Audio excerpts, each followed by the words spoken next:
the observer of thoughts. Welcome.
To the stream. This is our friend Cameron's latest efforts here with his decent sampler library. This is a big one. Check it out. 40 patches. You know, it takes us a couple hours to go through like 10 of them, traditionally. So we're probably not going to get through all of these. Maybe we will. But you know us, we like to spend some time on things. The link is pinned to the chat. It is an affiliate link, which means we do get a percentage off of what is made here, but that's not why we do this. Because you guys know in the algorithm, every time we do Venus Theory content, we get crushed. But we don't care, because we support the mans. I paid for this. We don't get it for free. And as a matter of fact, when he has free instruments available, you know what we do? We pay for those too.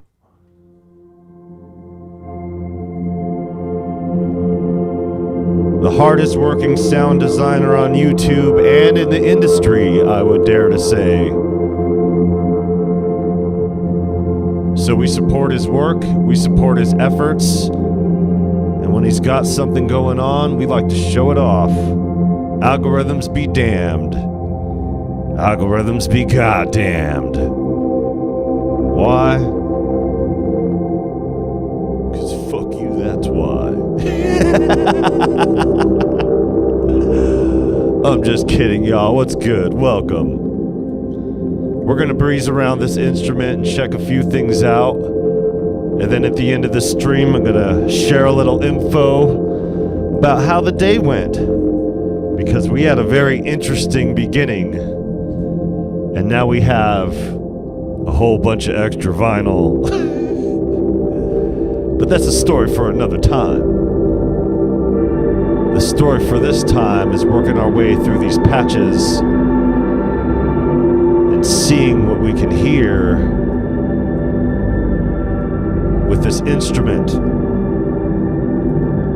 And unlike all of the free stuff that our friend has put out there, this right here is something else. This is not free. I mean, look at all the work that has been gone into it. We'll go into the details in a second here after going through these patches. Let the algorithm do its thing.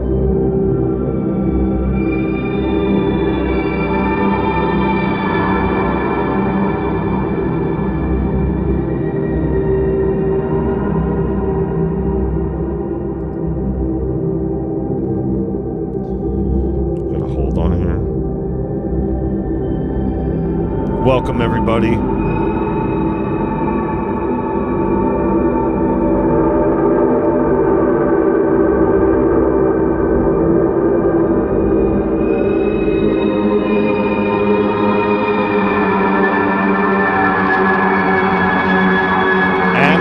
The darkness begins. Woo! Okay. Let's take it soft. I'll have it in the background here as we go through it. Just me and Lil Tussin kicking it over here.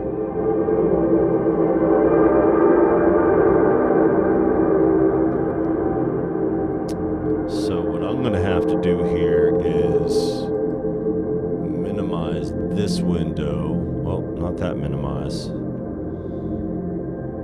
Minimize it how? Minimize it this way. No, minimize it this way.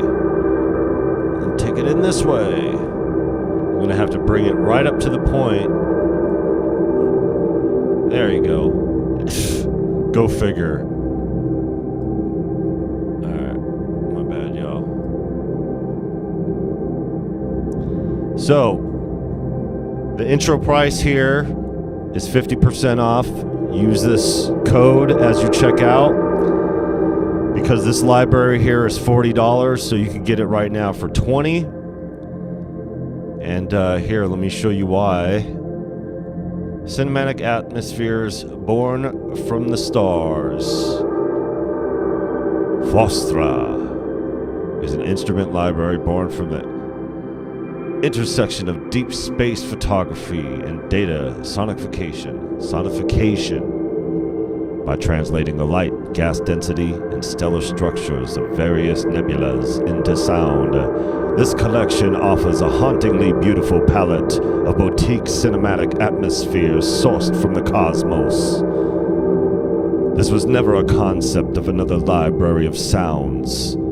It's my attempt at a translation of the universe's most violent and beautiful structures into the playable musical format. The sound of light.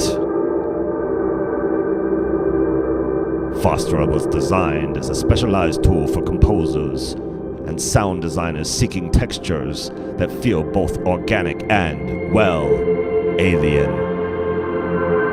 This library features 40 presets derived from the celestial data captured over the course of 3 months, providing an expansive soundscape selection that ranges from shimmering crystalline glimmers to the crushing low-end pressure of a gravitational well.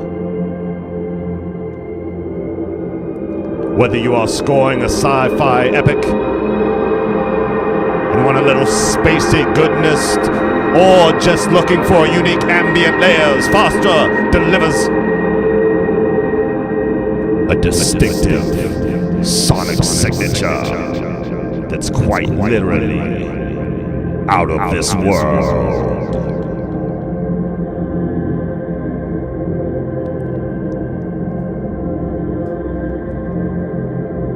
Sculpting the cosmos, the heart of Phostra lies in its dual-engine architecture. You can select and blend between two independent sources of either full color or narrowband captures, allowing for creative morphing possibilities between different nebula datasets.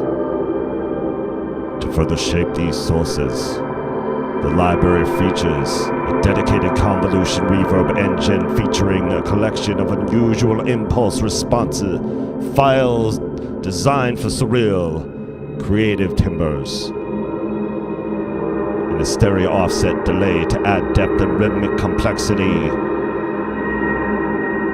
to the sonified data.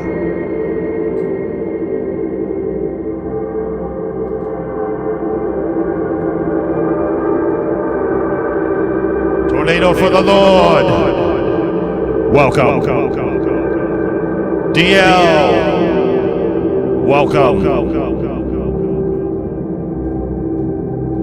Oh, we ain't done. Modulation and grit. For those who want to dive beneath the surface, the Edit tab provides a collection of sound shaping tools with pre-source filters. The Edit tab reveals the individual envelopes for sweeping movements, as well as independent tremolo LFOs to create living textures. The warble controls and pitch instability for drifting cosmos backgrounds. And the wave folder adds harmonic grit and explosive saturating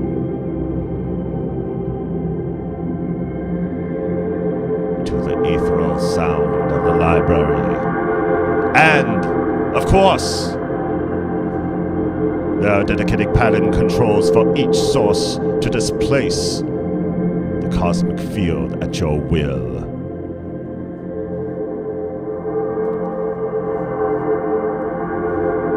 Massive sounds, small footprint, tactical MIDI, George Cheese.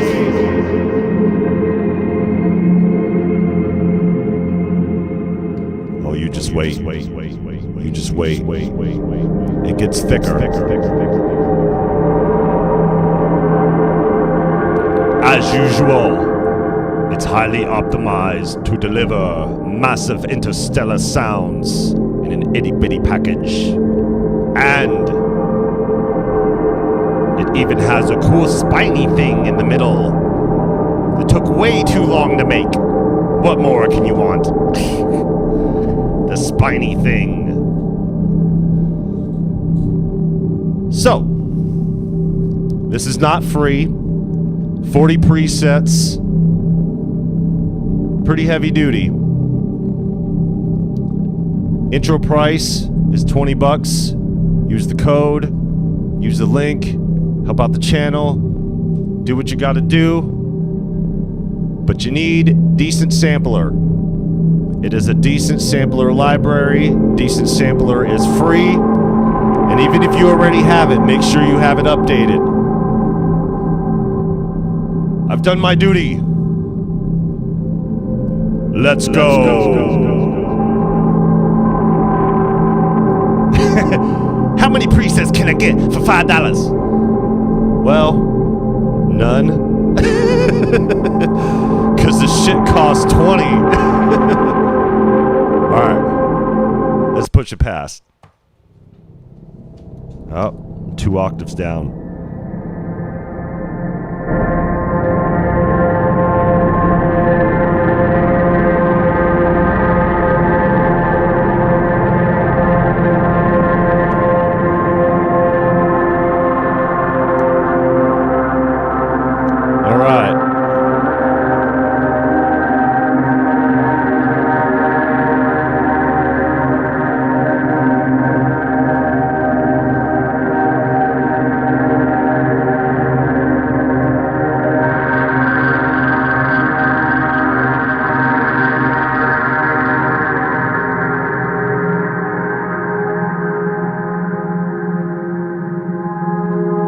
Does sound spacey. I'll give it that. Let's go to the edit menu.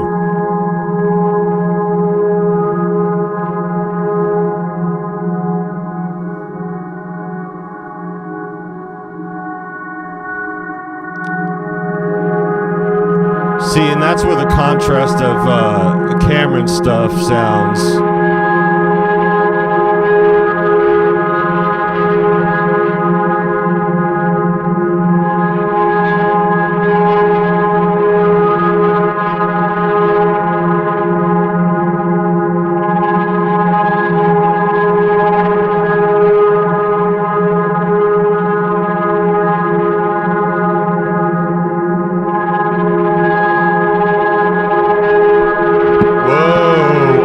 Doesn't work anymore.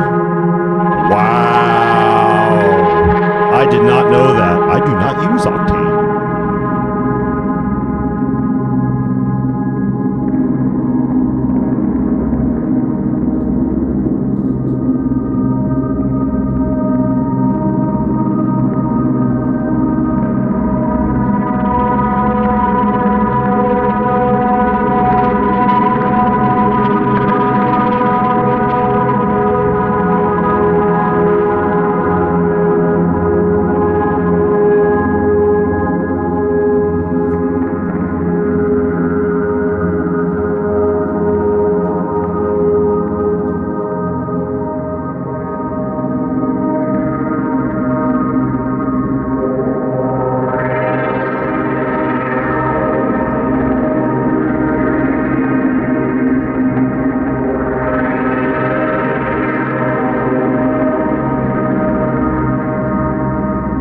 Yeah, I like the Octane guys. That sucks that it's down. Yeah, I met those guys at NAMM. That whole crew.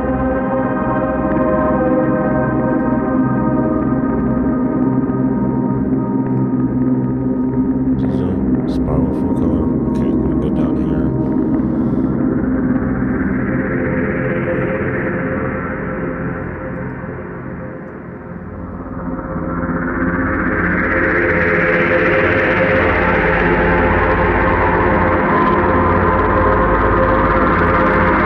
It's a droner, that's for sure.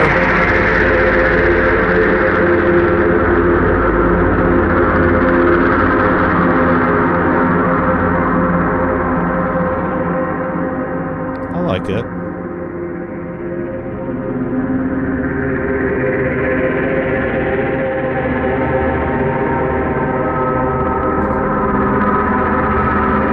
Autism musician.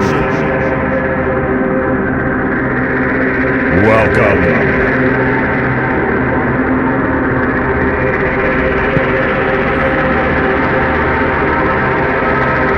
Watching the movie Contact. Shit. My dad loved that movie. How you doing, my friend?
Music swap movie background thing. Oh, that's dope. Have you ever done the Wizard of Oz Pink Floyd thing? Because that shit's fun. Alright.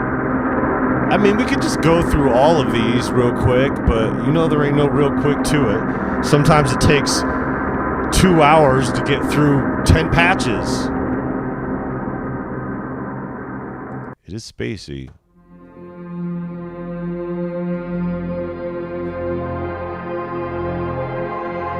Androni.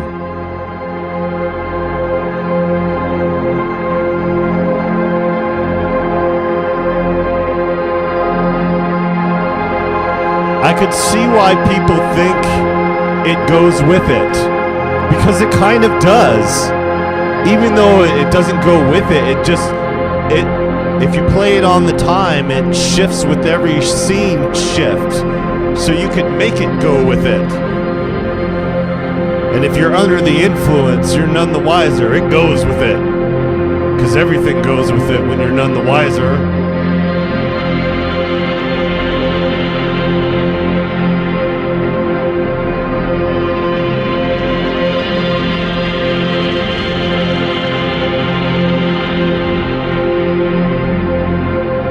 I used to make beats to animation, Japanese animation, like Ninja Scroll.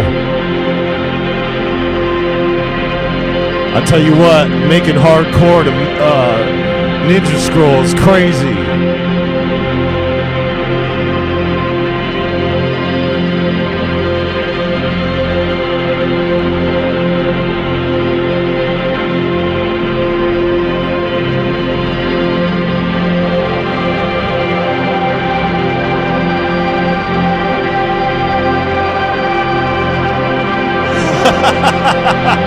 Gone with the Wind and Eagles Common Threads album, dope.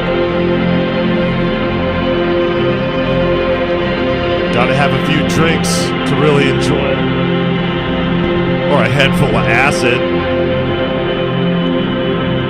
Take it down a notch.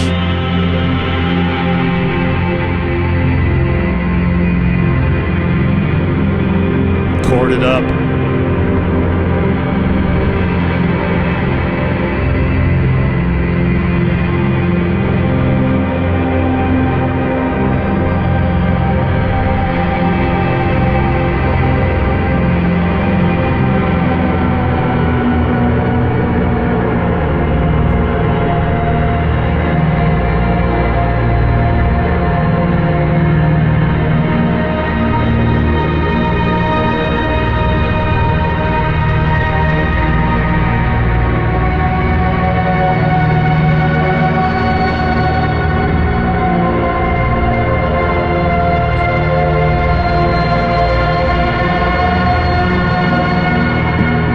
I hear that. I'm too old for a good lad trip myself. Probes, welcome.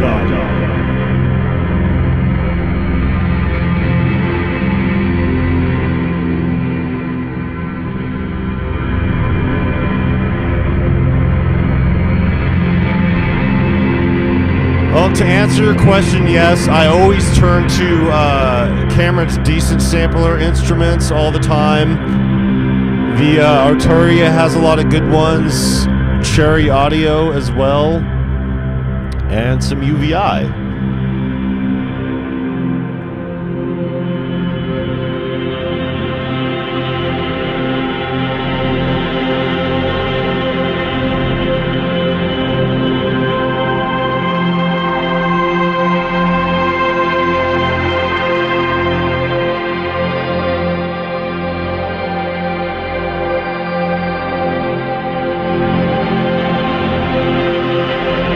Synthetic, welcome.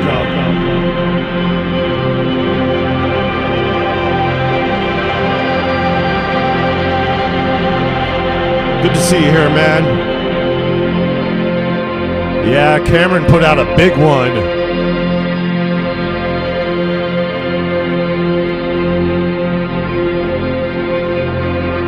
And it's not a turd either.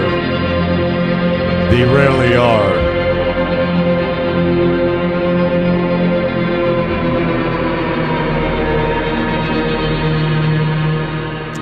So, Andy, this is kind of the thing that I was talking to you about on your stream. It's funny that we were talking about this, and then... Here, I'll put this in the background. It feels weird with no noise. So, he kind of did what we were talking about. He used his light source with the space graphics over here and translated them into sound. And then threw that translated sound into this decent sampler library and created all these filters that he coded in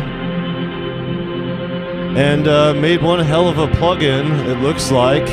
Sounds like, too. Shit. But it's funny because it's exactly what I was asking you about with some of the light source stuff. And yeah, Cameron just released this like yesterday, I think it was, and he announced it today.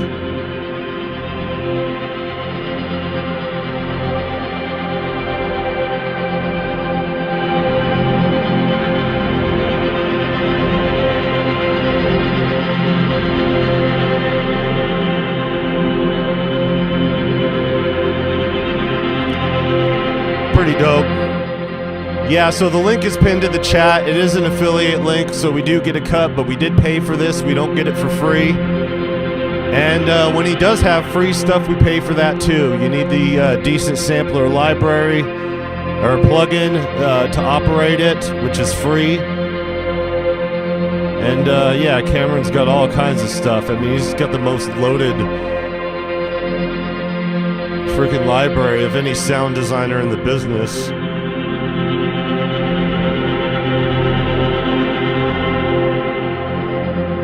Cool stuff. 40 patches, so.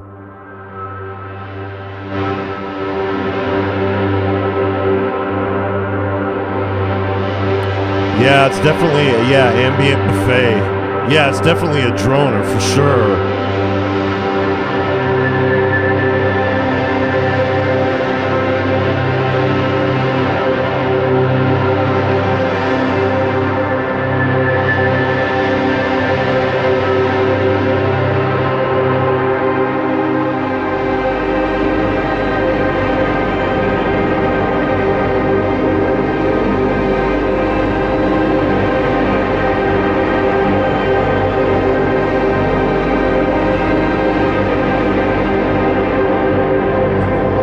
Yeah, for sure.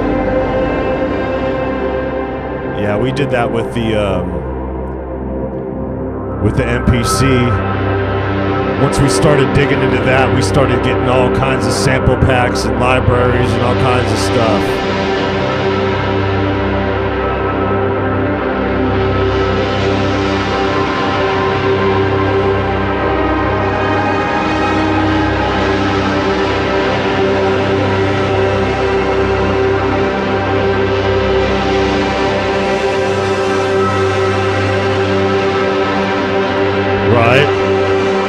Howdy doody, buckaroonies. Hold on. I still want to do the deep voice battle. Howdy doody, buckaroonies. I think I'm an octave lower than him. Not when I talk like this, but when I talk like this. When I talk like this. Or when I talk like this. I think I got him.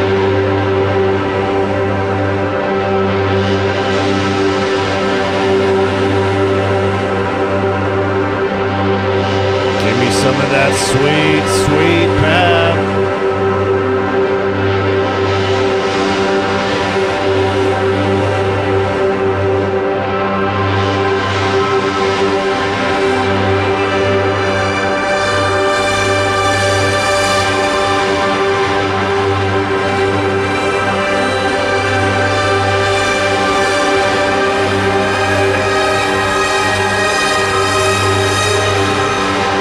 Sure. You know, if you ever pick up anything from Humble Bundle,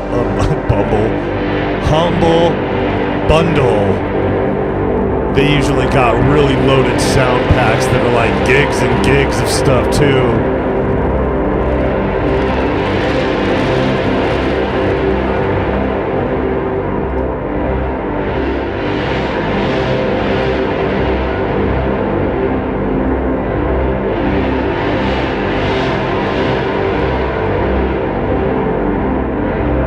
Yeah, for sure.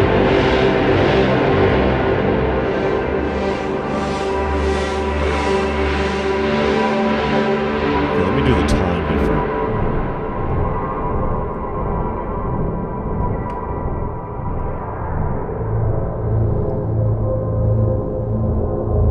Oh, that is nice. That is nice.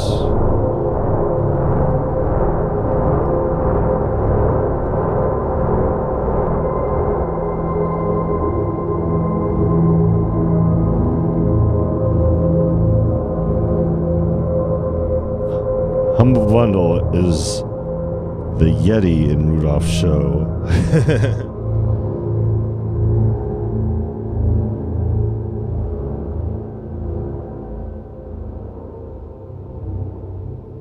For sure.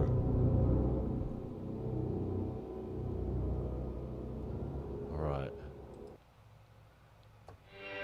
Ghost Photon.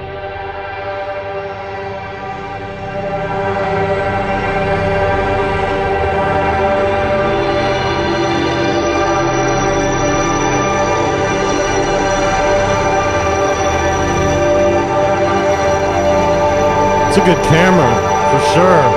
That's what I need.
Appreciate you.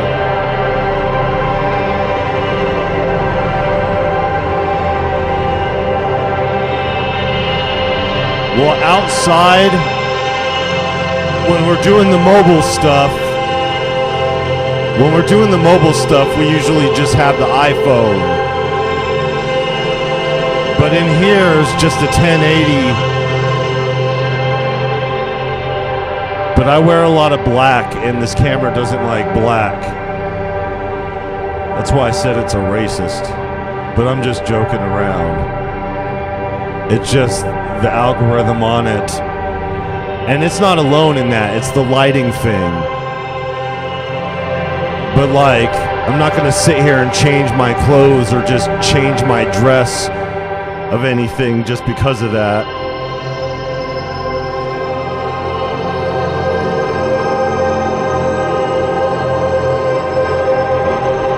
I'd rather change my camera because they fixed that here in the future. And it wouldn't be so bad. I wouldn't need to change the whole camera situation if I were running on a Windows computer. But I'm not. I'm running with Apple. And Razer doesn't work with Apple. So I can't turn the autofocus off. I like this one.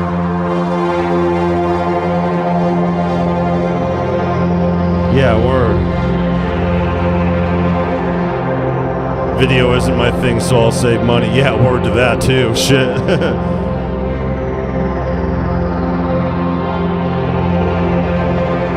Actually, I could tag it because they're doing this new thing for affiliate links.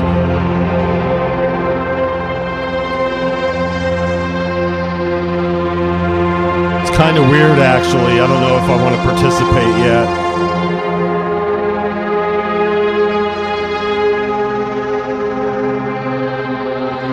Oh, you guys are in for a real treat.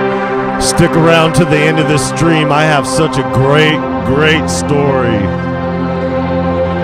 I spent some time at the record store today. Oh man, did we have fun.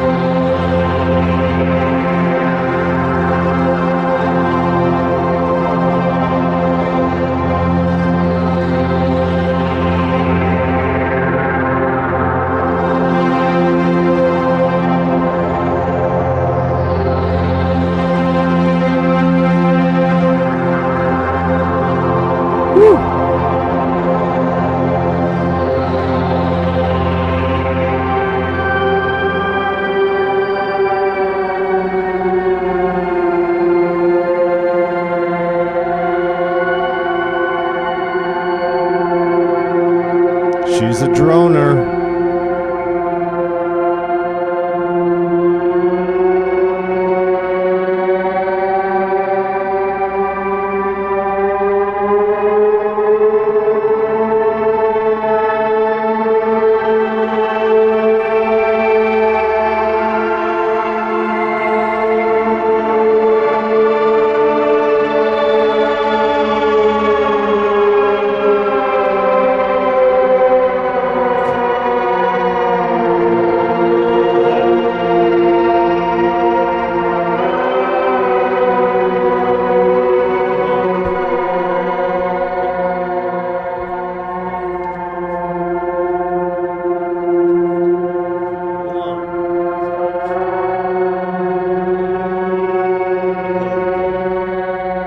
Tesla wants to show you guys something.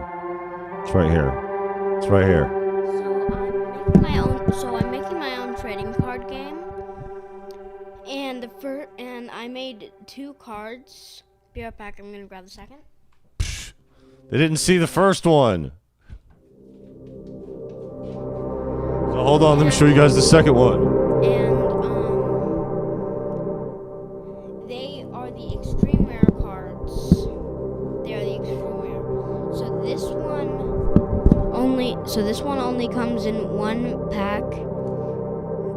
I mean, this only gets put in 1 pack every Saturday. And this one only gets put in 4 packs every Saturday. Those people don't care about Pokemon. They care about Music Mon. They care about Music Mon. He's been developing cards for his trading card game. Damn Pokemons.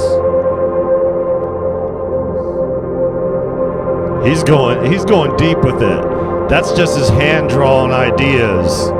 You should see his digital cards over here. He's made like 100 of them already.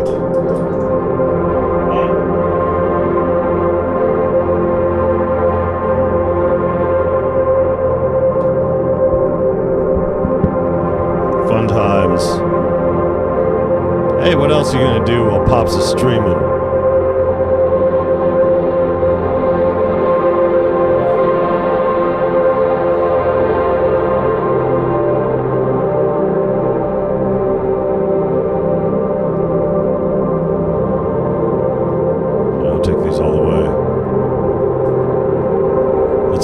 past them.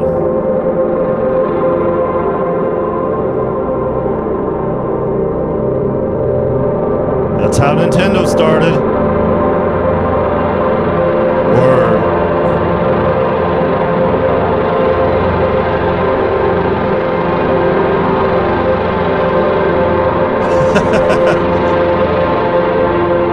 I should play that for him. He would get a kick out of that.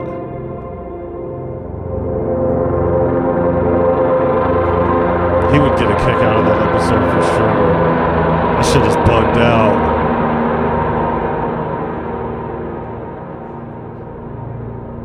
Yeah, it's been an interesting run, this whole Pokemon collection business has been. Hey, we're only on patch 9. And we're what, 42 minutes in? God damn, already? Okay, whatever. I see your 42 minutes and I raise you 42 minutes, whatever that means. I want to get some deep, see how deep it goes.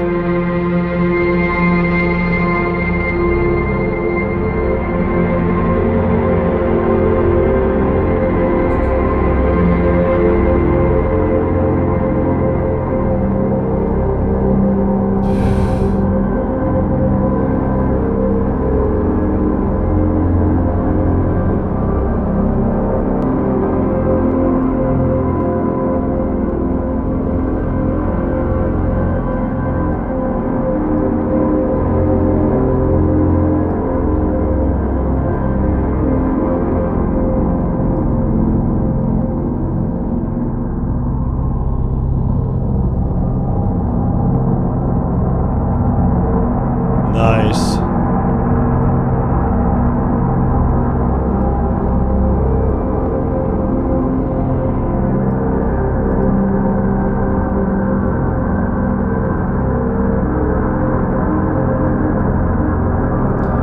Oh man, what do you guys see what I got from the record store today?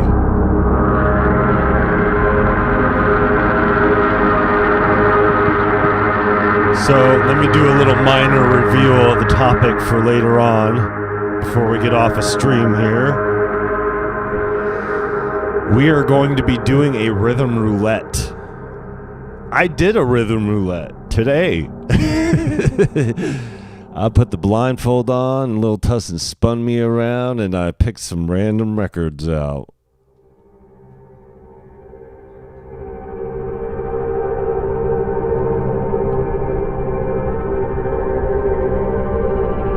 Nice.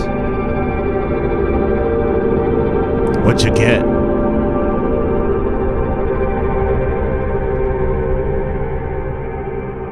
I don't know if you saw yesterday at the record store, but we did get that promo Rick James Motown promo disc.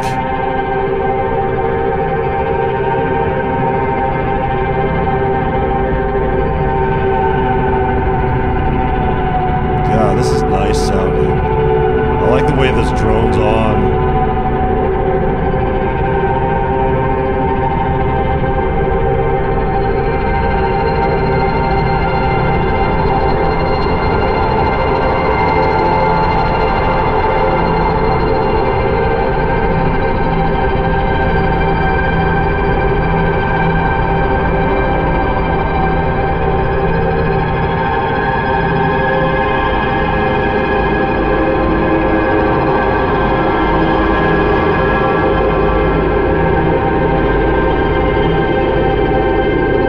Original master recording record of what? What did you get? It's exactly how it sounds.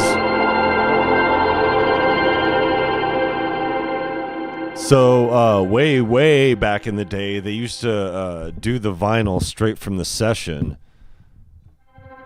But they stopped doing that a long time ago. But they still some would have, vinyl pressers in the studio, so they'd press one up. Not during the session, but after the session. I bought a lot of them. I got 10 of them for $80. Holy shit.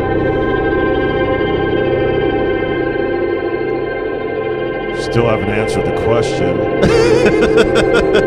What'd you get, man?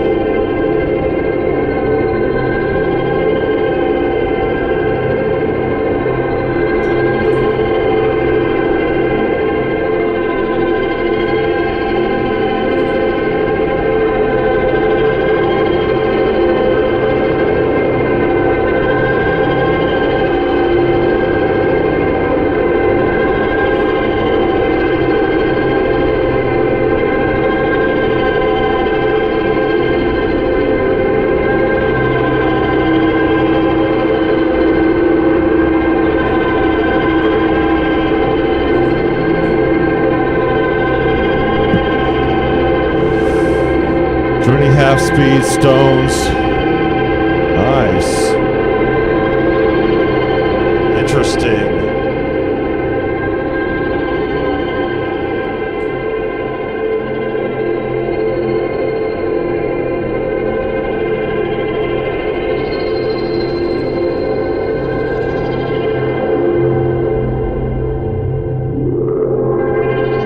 I like that. Foreigner, two of them.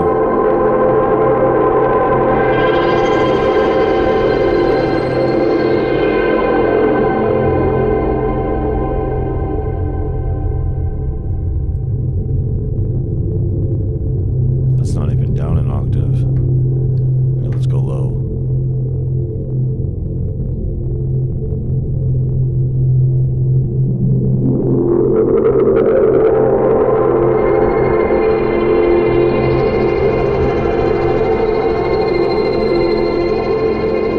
Eagles. Nice. Sticks. Eagles live. Oh, you're gonna love what I pulled. Oh, maybe I'll just show you guys. See if I can fit it on the camera here. For those who are in the Discord, you guys have seen this already.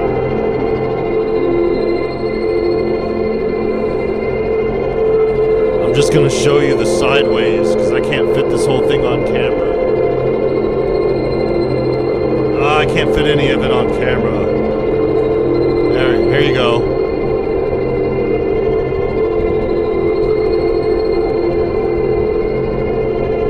Chili Peppers in the nude.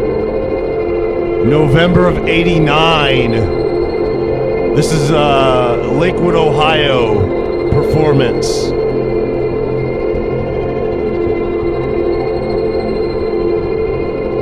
So it's live. See if I get Anthony Kiedis over here. There goes his stupid face.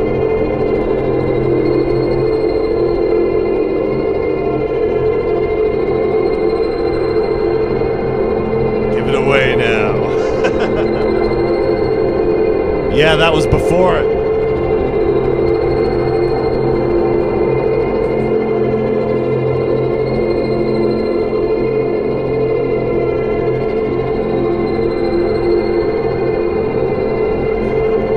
Should be an interesting bit of sampling. Led Zeppelin, huh? Nice. Okay, let's see.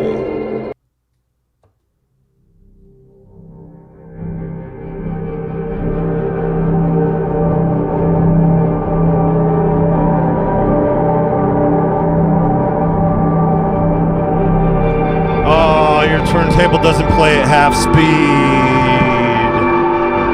Man.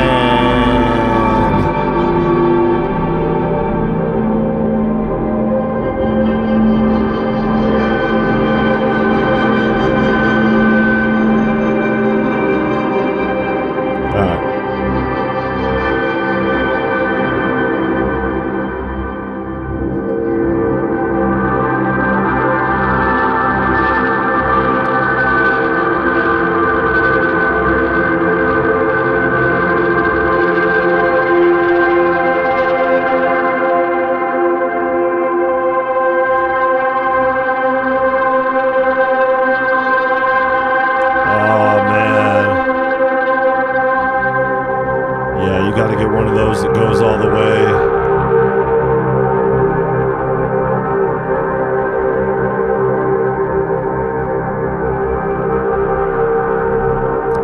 Man, he worked his ass off on this one, you could tell.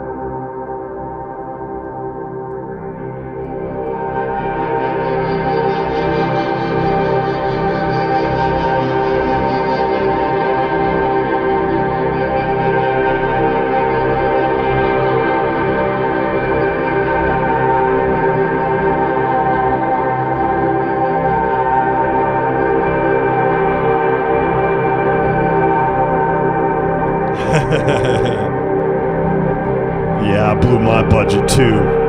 But I knew that was gonna happen.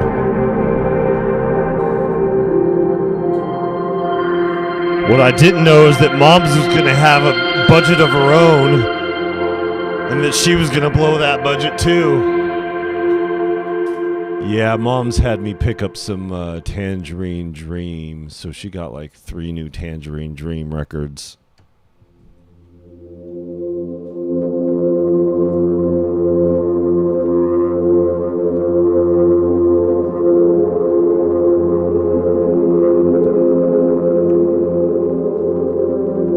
I also picked up that Keith Emerson soundtrack for the hell is that movie called?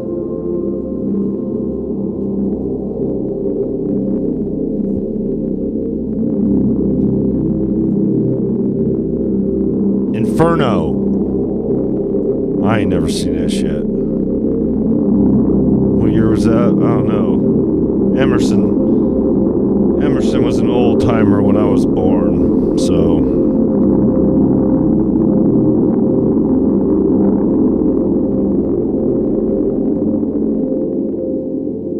And it doesn't have a date on the back. It's sealed too, so I don't want to open it. I keep it sealed like a Pokemon box.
So happy I had enough to pay for my prescriptions today.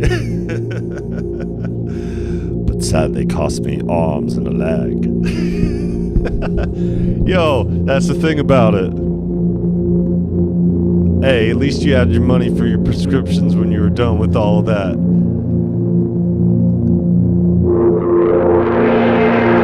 Procuring of the vinyls. Yeah, at this rate, we're not going to get through all of them. But we're going to go through all of them, whether you like it or not. We're going to be on that time. Because why? Fuck you, that's why. Just kidding. Love you guys. I meant the U as in the royal U. Like, dude. Yeah, USA, USA. High drug price. Yo, gonna die. Shit. Yeah, we're way down there on the list as far as healthcare goes. We're gonna be even further on the list.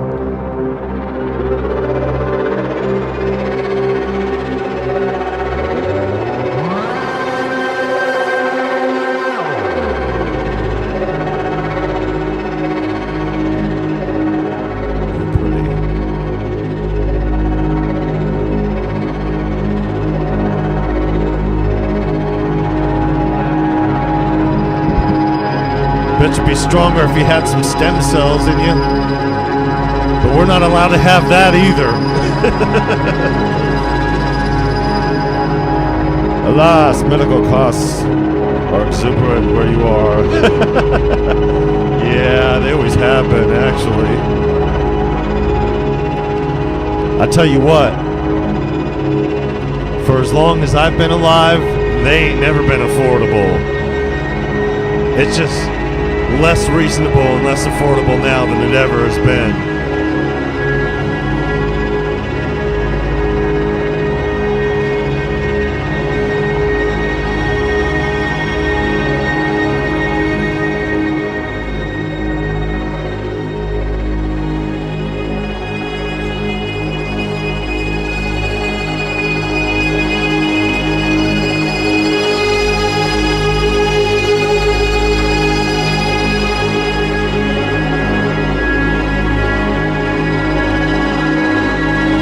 I must be strong because I could never carry that much before.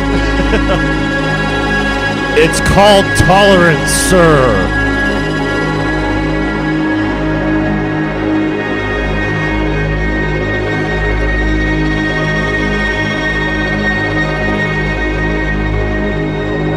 I'll take one down here for that sharp bass.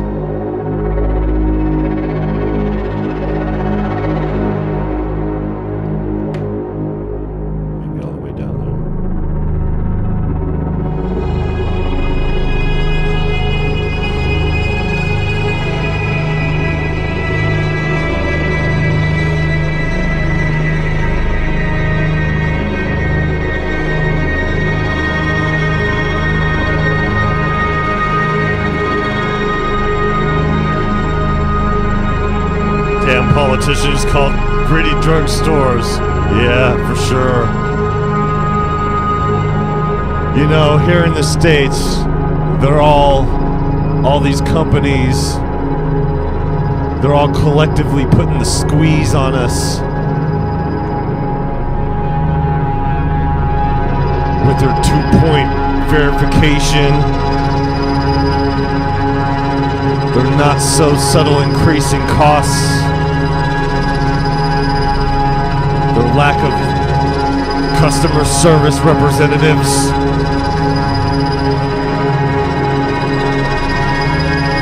Yo, the other night I spent like 2 hours with the AI before I finally got to a phone number. And then when I got to the phone number, I got some outsourced, non-being able to understand the complexity of the issue until I got to a supervisor and got it fixed. But the gatekeeper was the AI.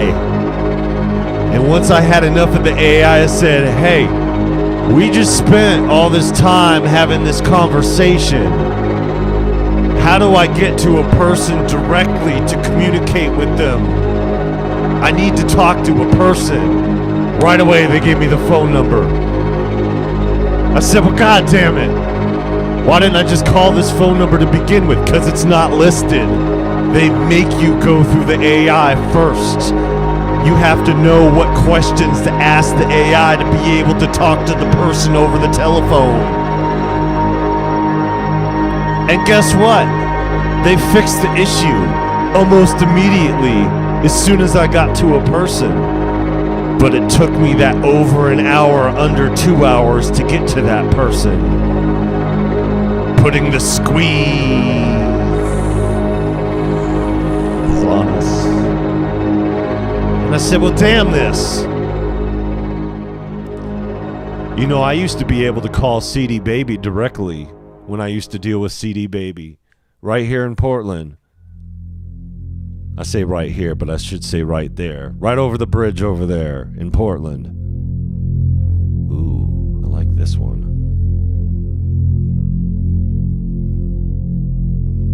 Oh, dental care is shot here. Tell me about it. Tell that to my holes in my teeth.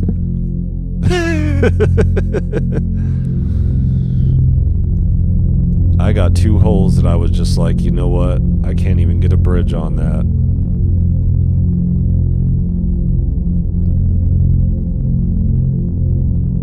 Yeah, dental care is the worst. And if you have dental insurance, that gives you one problem that you're able to deal with per year. Maybe if you could afford the problem. If you need a root canal, don't forget, you also need the crown. There goes your budget for the year. What happens if you need 2 root canals? Well, you're going to have to wait another year to get your bridges or pay out of pocket, or your crowns.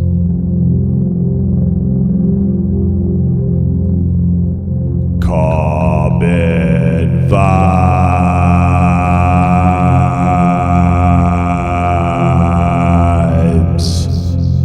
Welcome to space.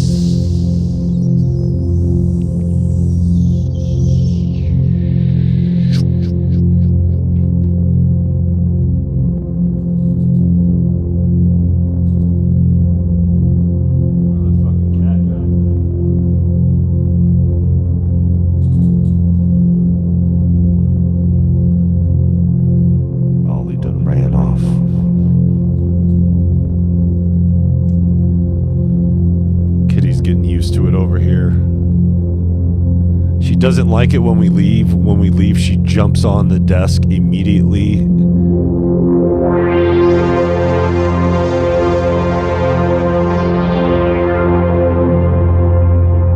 She starts meowing and shit. So I start talking to her through the blink camera and like pss, pss, pss, pss, pss.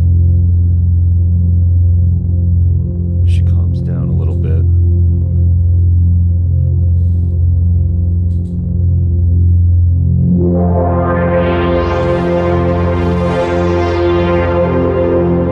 Oh, you're in space.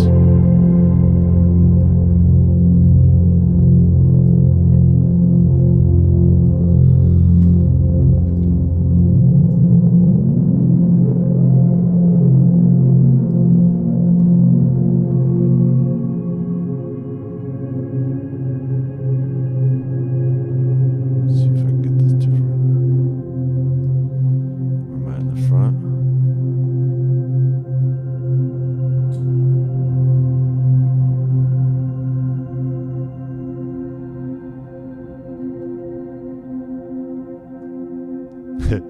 As soon as I stop playing music, it's meow. There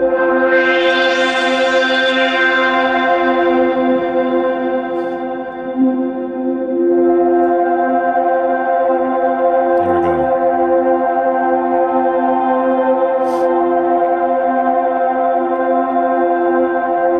Get more spacey up in this bitch. Let's go. We'll do these.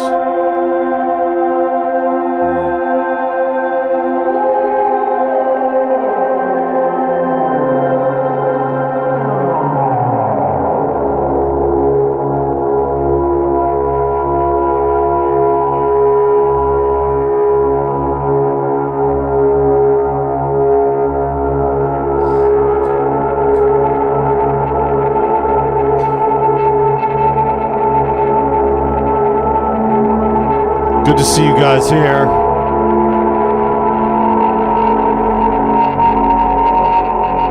We're about halfway through the patches almost.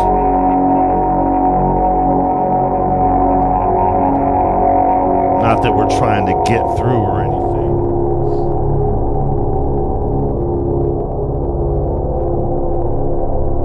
Oh, Busey? Or that was that other guy. That was the other Busey, right? They just blew up the machine.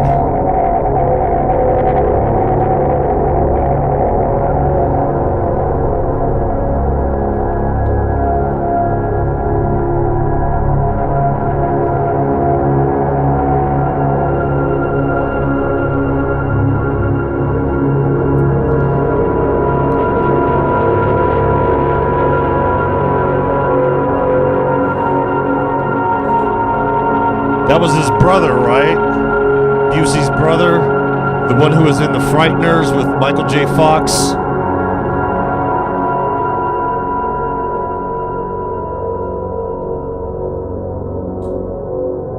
Yes, as we speak.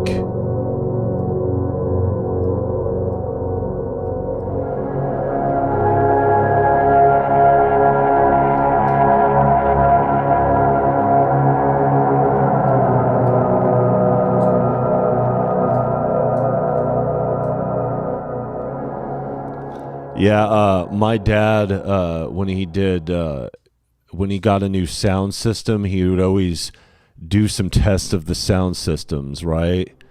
And he'd use a couple of specific examples. One of the movies was Stargate, and the other one was Contact. And it had such good representation of surround sound when he changed it to 5.1 and I think 7. Whatever the one after 5.1, it's 7 point something, I think. I don't know. It had a middle one and then 5 and then 2 on the end. So it's like 1, 2 main, the 1 in the middle, so the 3, and then the 4 up. 7.1.4 there. Yeah. See? I don't know. I didn't grow up in the theater business.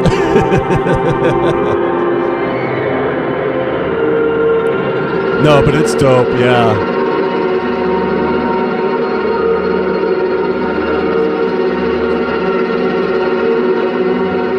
So yeah, Contact, Stargate, and what was the other one? There was another one he used as his example for it.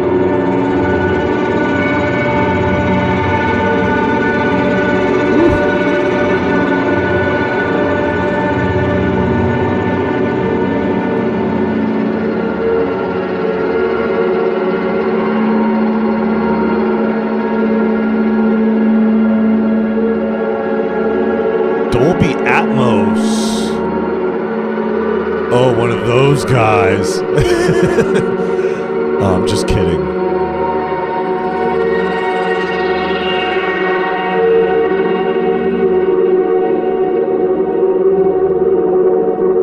There we go.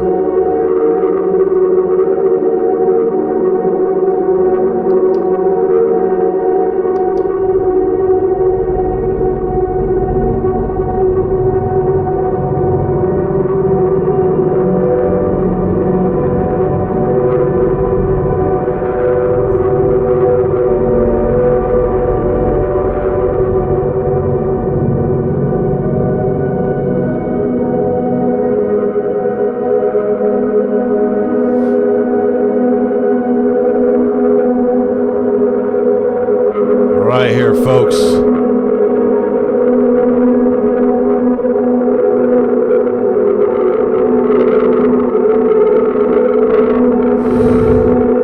God damn.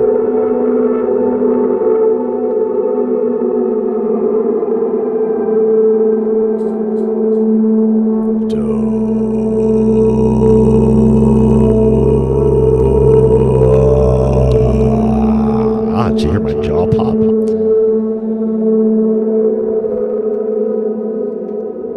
It's not just internal when you guys could hear it amplified through the microphone.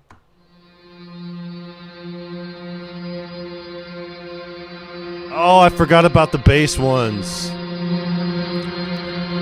See, Pops had the center speaker when they first started adding that, so it was like the long center speaker, but that wasn't where his bass came from. But that was what developed the concept of the sound bar, was having that sound right in front. So we had the 2 in front, the 2 on the side, but the 2 on the side were the subwoofers because they were 2 15s. But he also had the, oh man, I'm trying to think, because he had a different setup too. He's had so many surround sound setups in his days. Rest in peace to Pops. I tried to convince him to go pro audio because he wanted to listen to music like real loud, you know, so he was using his surround sound setup and he kept having to change it around.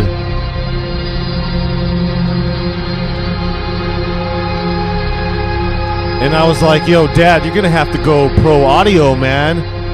Just get a PA. Just get a PA for music. You have the subwoofers on the bottom and the PAs in the front. You won't need any surround sound at all. Small room. Then you'll be blasting that shit. It'll be like sitting right in front of a concert. He never went in on it. I think he ended up with this, when he passed away, was like Polk Audio or something like that. He went through Pioneer, Bose, Clips, which he really loved. And yeah, I think Polk Audio. And then, you know, passed away. That was that. Venus Theory always seems to overdo himself. Just getting better and better. Big shout out to Venus Theory for sure. For sure. Bose are nice. Yeah, we have Bose in our car now, so we're pretty happy with the Bose in the car. Fucking GM. Okay, while we're droning off here for a minute, I'm gonna put this back up so you guys can see here. The link to this is pinned to the chat. It is $40 with an introductory. If you put this code in here, it is 50% off. It is an affiliate link, so we do get commission off of it. However, we pay for our goddamn self. So yes, we get commission off the shit that we paid for ourselves. And he's got free stuff in there. We pay for those too. But this is a really big one here. Let's do it with the whole cinematic atmospheres born from the stars. There we go. Using, capturing of light and star photography, it looks like, and translating that into sound, and then translating that sound, or taking that translated sound and patching the filters.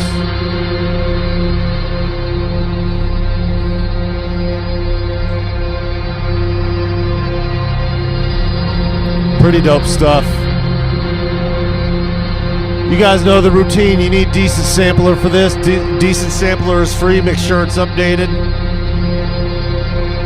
And we're back.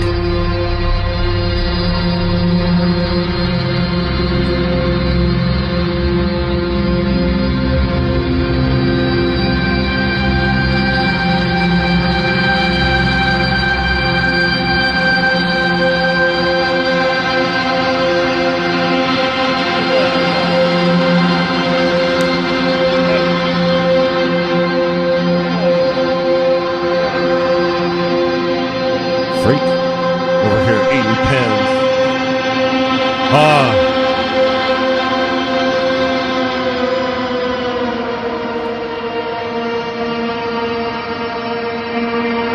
That's what I don't like about using the controller.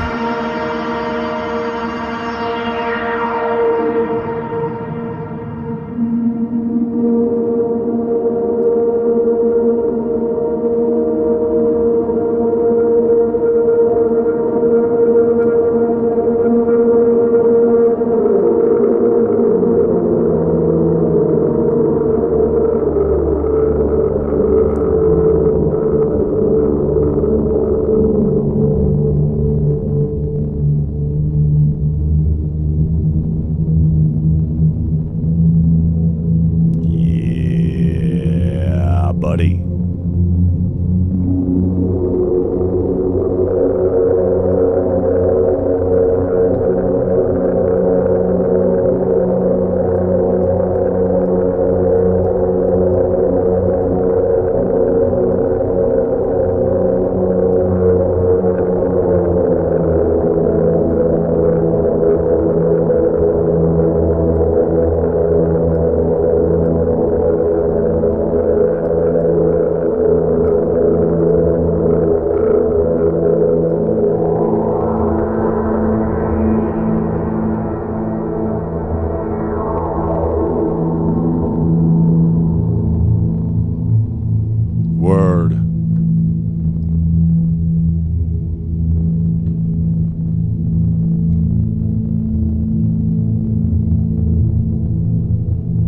It's like I can't tell if it's the mic picking up the heater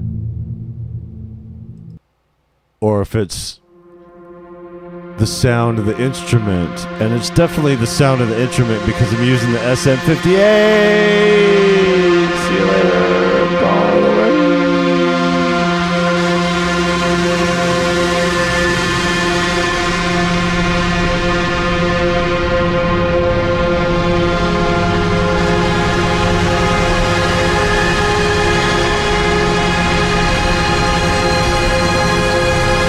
For sure.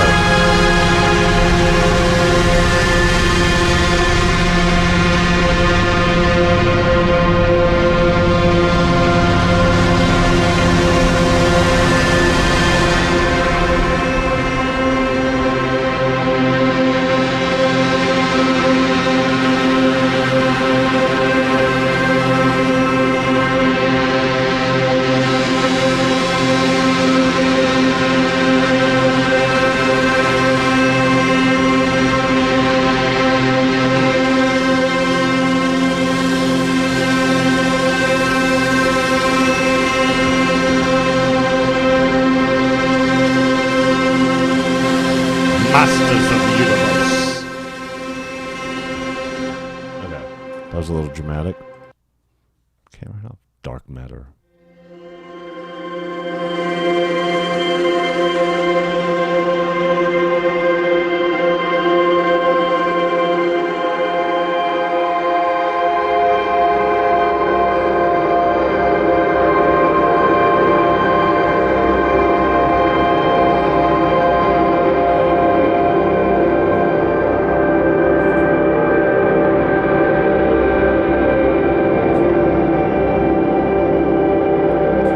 Cat got tired of me shouting at you guys. Hey, you leave Dolph out of this, sir. We know what you meant.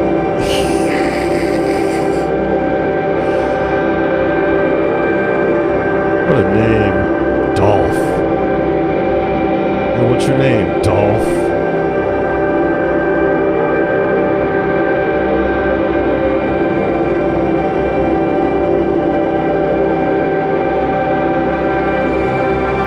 Tell you what, it's the 80s, baby.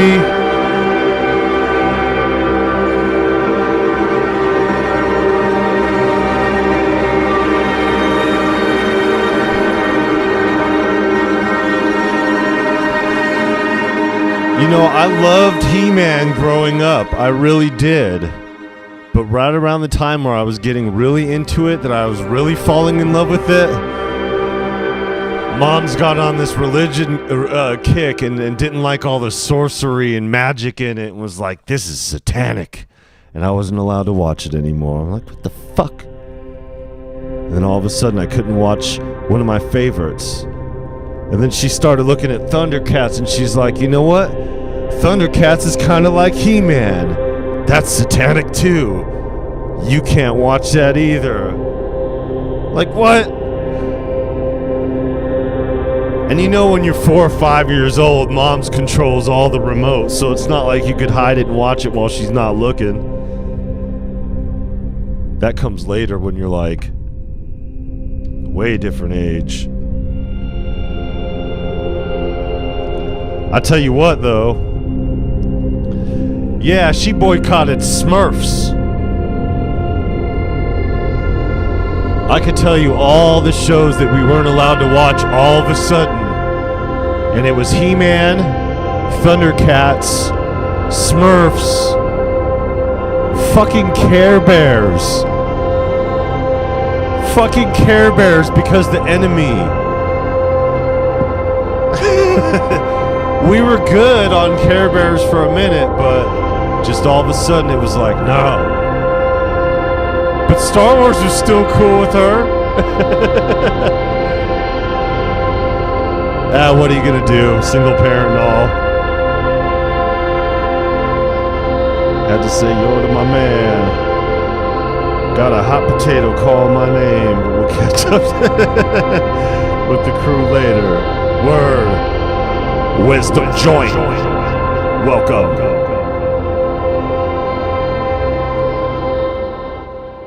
Enjoy your baked potato, sir.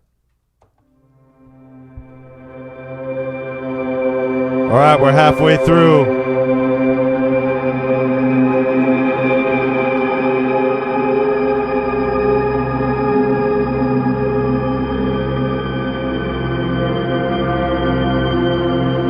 I think.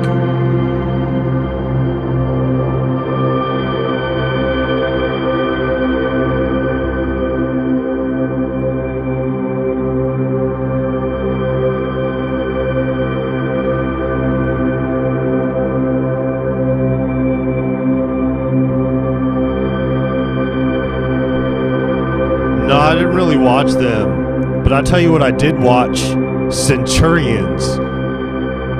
You guys remember Centurions? The guys that wore these suits with little holes on them, and they attached things on them like rockets and fucking missiles and shit, proton packs, whatever the hell you call them. I liked GoBots too.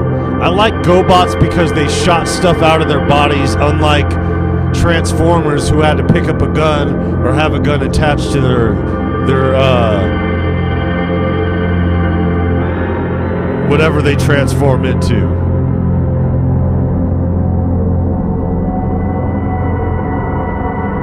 That just didn't, Silverhawks never crossed my way, really.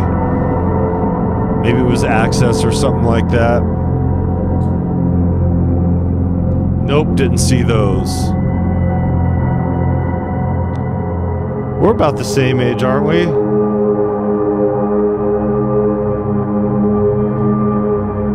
George G says, I remember all that. Hell yeah, you do. You know what show I liked a lot when I was like a little bit older than that? Was Cops. C.O. It was like Community Operation Progress or something. Protection Services. I forgot the hell what the thing was. They had Misdemeanor, Big Man, Boss Man, or some shit. High Tower.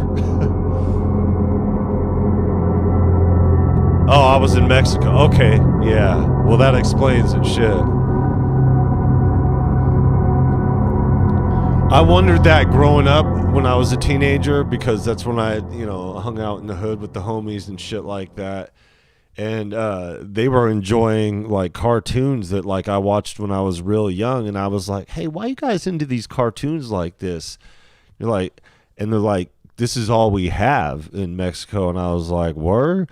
I was like, "So you guys never had this, that, and the other?" I named off all this shit, and like, "Nah, man, I don't know what you're talking about." So they only had that limited access there. I was like, "Oh shit." Mask, yes, M-A-S-K.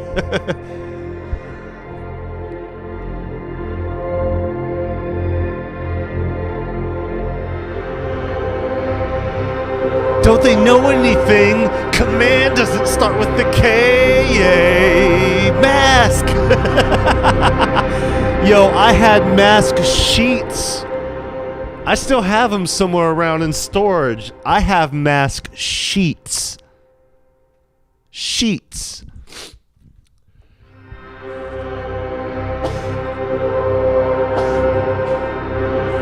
I'm gonna pull them up.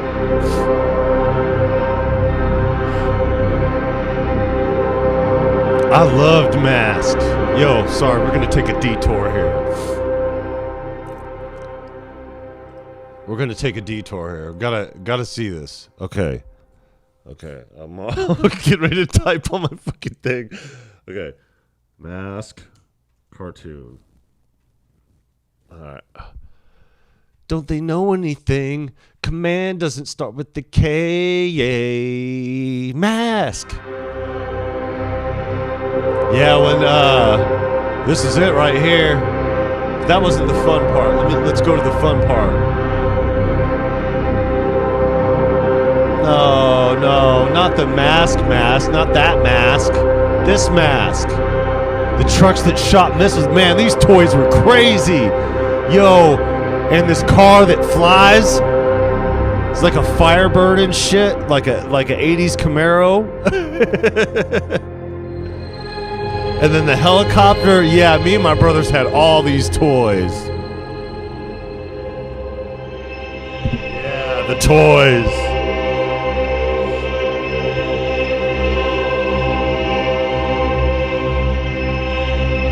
Here, want to CO. There it is right there. Cops. Cops.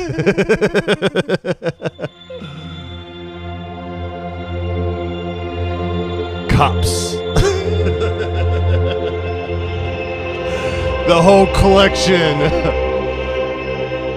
And then this right here.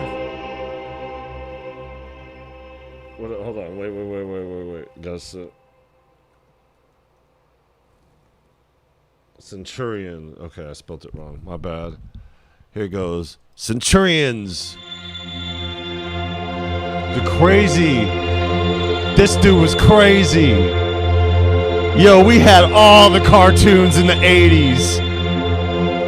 Y'all motherfuckers thought you had some cartoons in the 90s? Damn that. 80s was poppin'.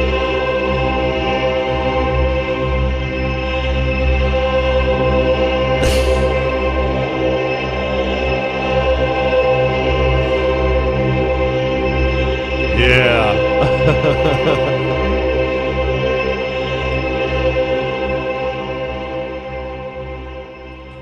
Shit, man. Y'all watch GoBots? Who watched GoBots? Who watched GoBots? I watched GoBots like a motherfucker. I love these toys too. Cyborg. The cheap Transformer knockoffs. I had no idea they were Transformers knockoffs. I had no clue.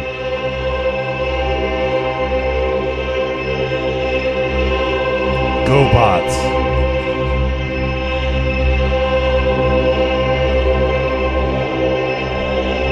Never seen them over here. Yo, here's a cartoon that I came up on later on. Our folks across the pond will appreciate this one. Oh.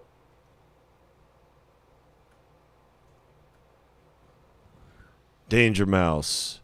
Da-na-na-na, da-na-na-na, da-na-na-na-na-na, da-na-na-na, da-na-na-na. That's for my folks across the pond.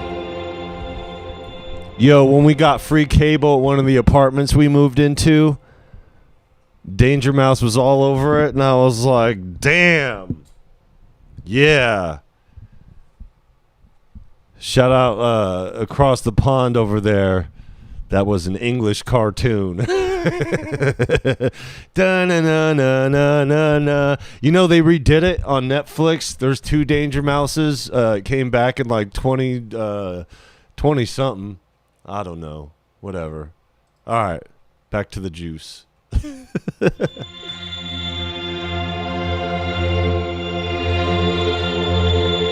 Danger Mouse. That song rang out. I used to watch Heathcliff too. Not just Garfield, Heathcliff.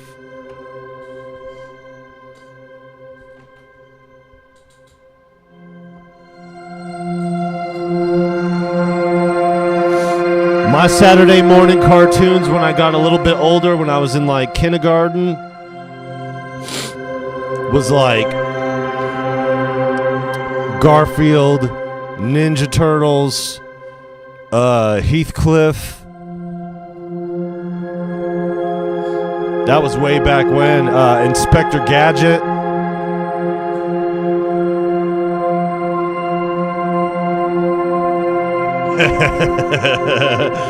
Yeah, Penfold.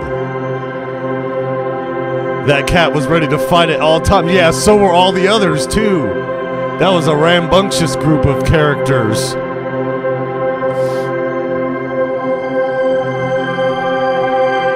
Da-na-na-na. What's the... What's the Heathcliff one? Dun dun dun dun dun dun dun dun dun dun dun dun dun dun dun dun. Heathcliff, Heathcliff, no one should terrorize the neighborhood. Oh,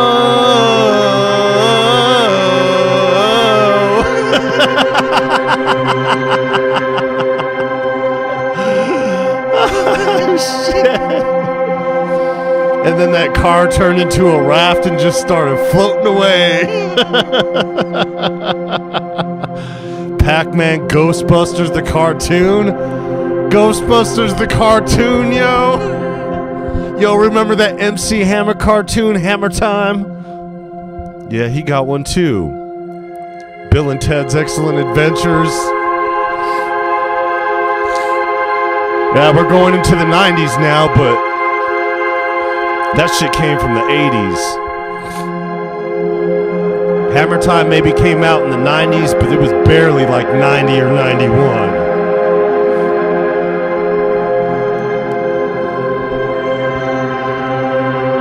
Hammer popped in the early 90s, or in the late 80s, the mid to late 80s.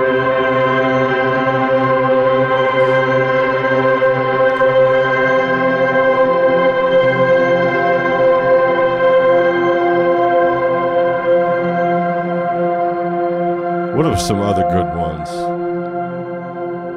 Shit, I already named most of them.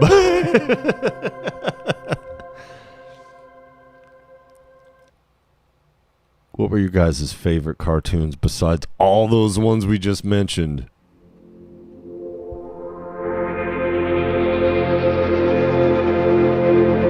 I'm trying to think of earlier ones.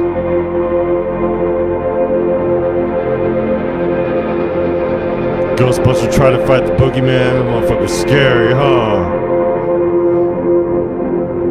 Did you ever get Rhubarb and Custard cartoon? No, I didn't. But somebody referenced it in my life when I was an adult, and I looked back on it and I was like, yo, I would have loved this shit.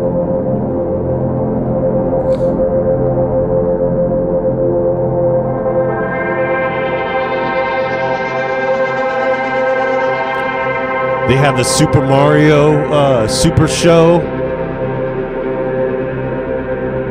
Get hooked on the brothers. Oh! That's when everybody in the mainstream was trying to rap. That was like the worst. That was like the worst representation of hip hop. Was when it started really becoming popular in the early 90s, and all the commercials, everybody was trying to rap. They even put it in Wayne's World. Yo, I got this rap. So the Mario Brothers Super Show, that was a rap. To the bridge. But in all fairness, they used a rapper to rap that. So good on them. And then they had the Zelda show that was, in between then or whatever.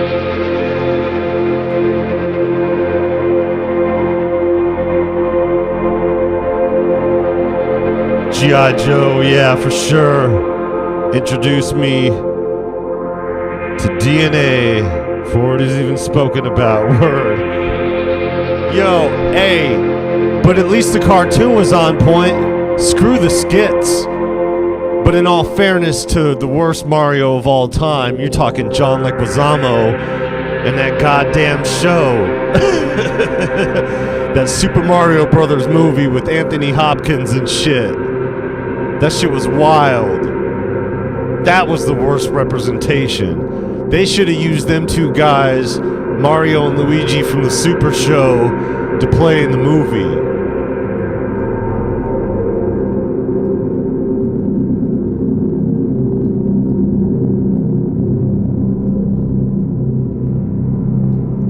That was like the movie industry's greatest disappointment. Was that Super Mario Brothers movie.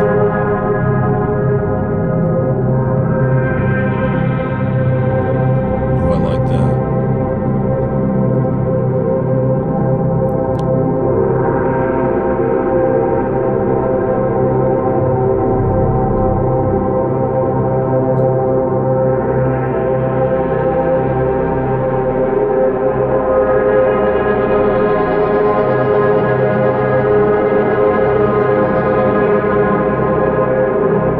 Yeah, the Street Fighter movie looked like it would be okay with the way that they had it set up, especially Van Damme playing in it, but as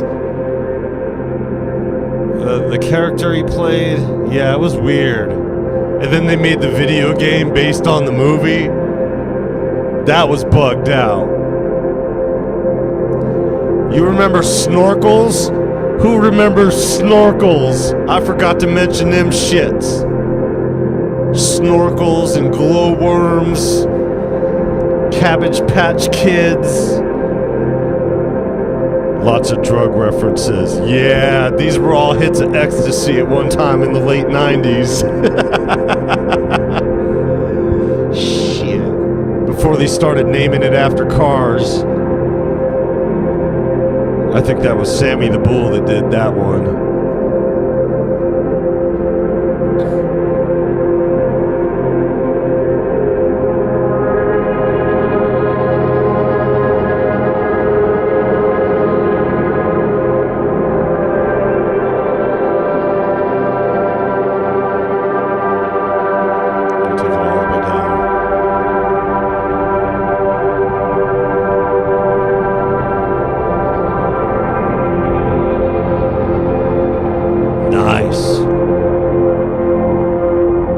Yeah, we're barely on 23.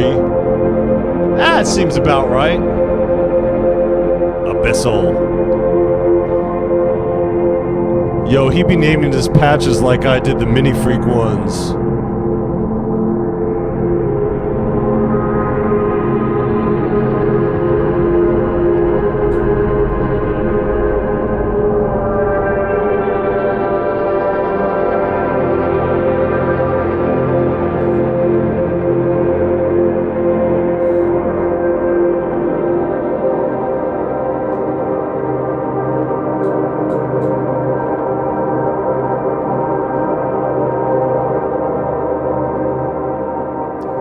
What was another one?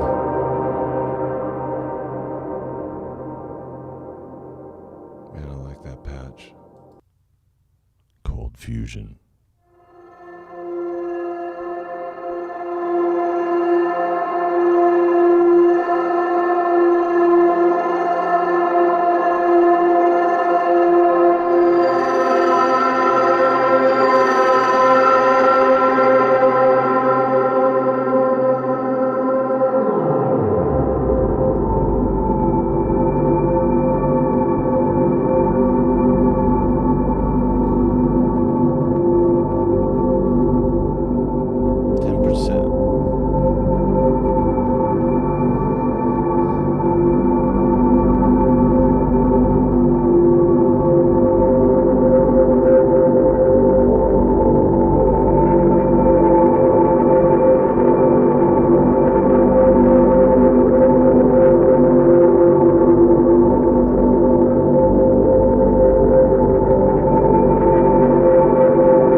Think of any like other monumental like cartoons from the 80s. I want to watch that Cops cartoon now. We'll be back after these messages, you say?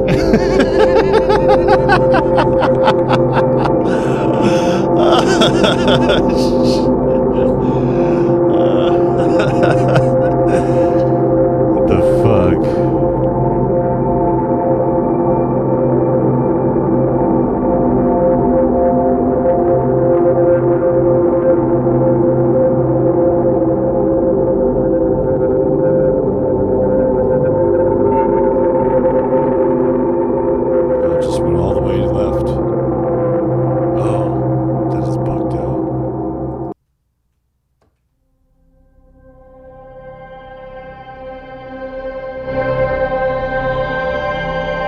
Yeah, I used to watch Cops because that was on regular TV, and it was around the time that Knight Rider was going. So I used to have to sit through Wonder Woman to get to Knight Rider. And I think before Wonder Woman, Cops was on.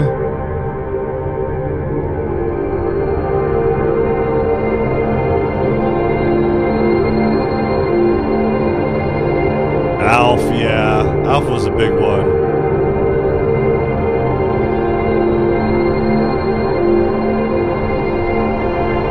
I was always freaked out by the fact that he ate cats. He never really ate one, but like he was always trying to eat one, and that just freaked me out as a kid. Because we had cats growing up, and I was like, oh my god, is he gonna eat that cat? He's gonna eat that fucking cat, isn't he? Of course my internal monologue wasn't like that, but that's what my mind was like, though. It was the equivalent of that motherfucker's gonna eat that cat.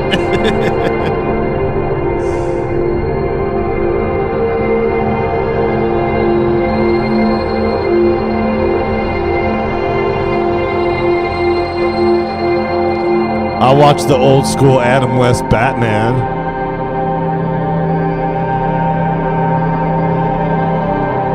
That was a fun one.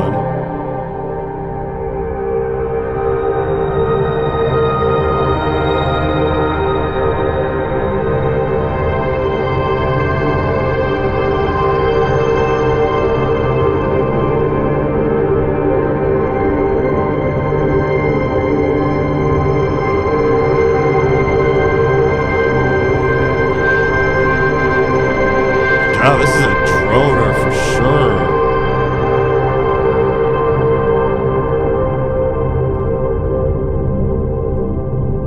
I feel like I'm neglecting some of these knobs here and some of these menus.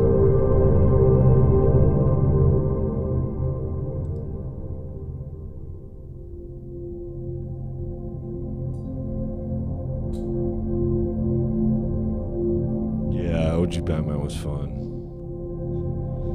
Holy Rusted Metal Batman.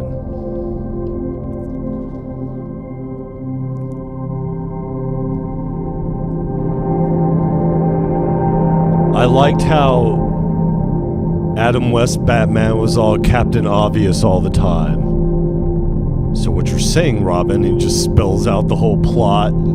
It's like, duh, we're watching it too, guys. You don't have to tell us. Just get on with the goddamn plot. You sideways villain happen ass motherfucker. And then they had features. Who'd they have? Who'd they have featured? They had a whole bunch of people featuring. Kiss. Speaking of Kiss, shit.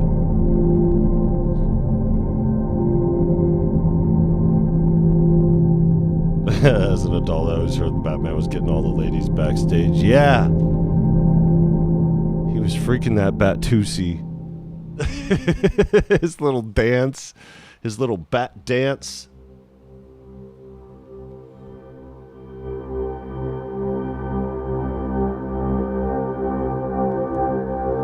Interesting.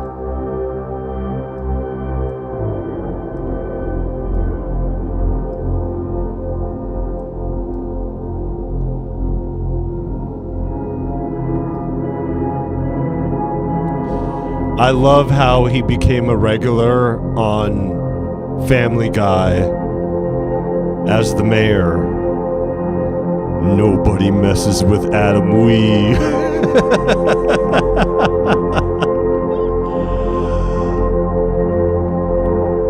Back off, that air's my steed. He's all in love with Meg and shit.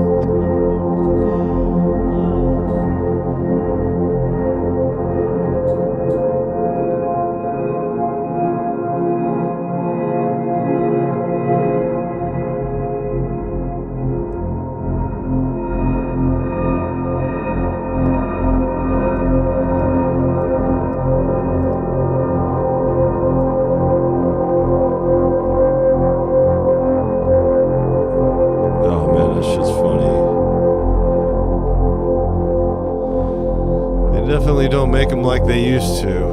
Them were the days.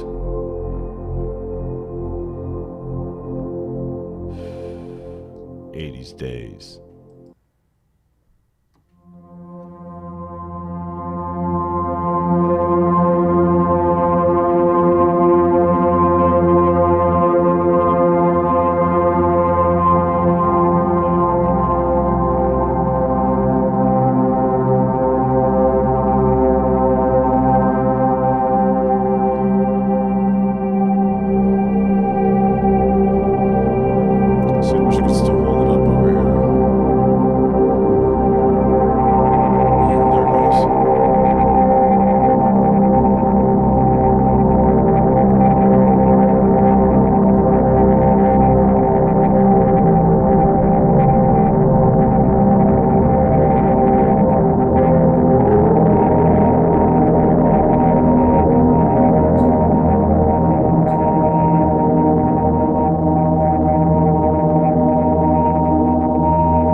guy one?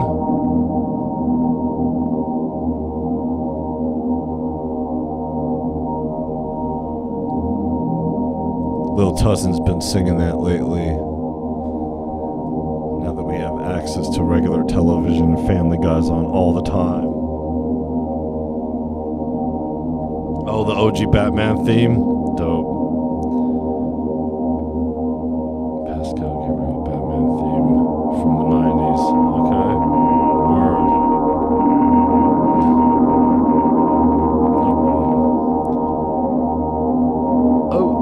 Oh, it appears to be the wrong button.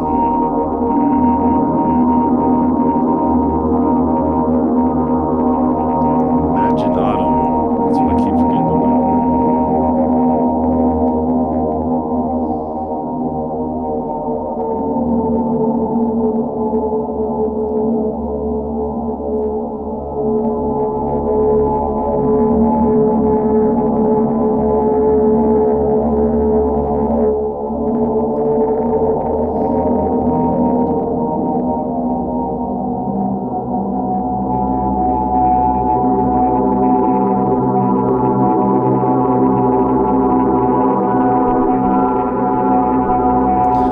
'90s animated Batman.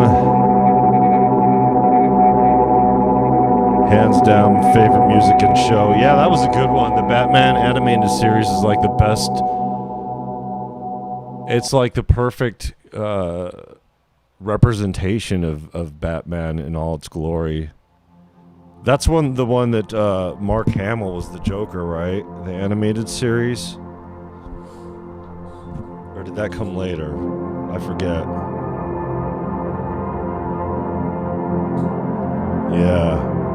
Yeah, that was great.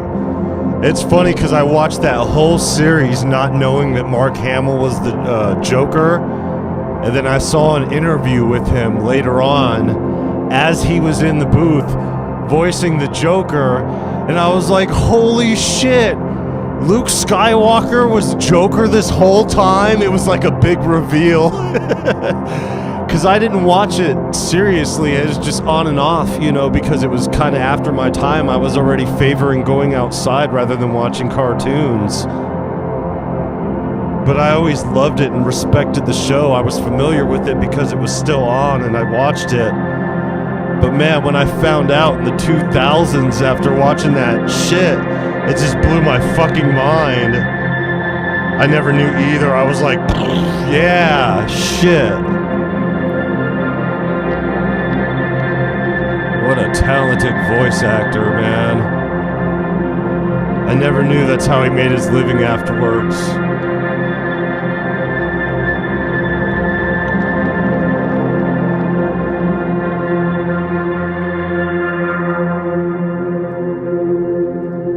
It's like the Family Guy joke, Harrison Ford, I'm the only actor that's career wasn't completely obliterated by these movies.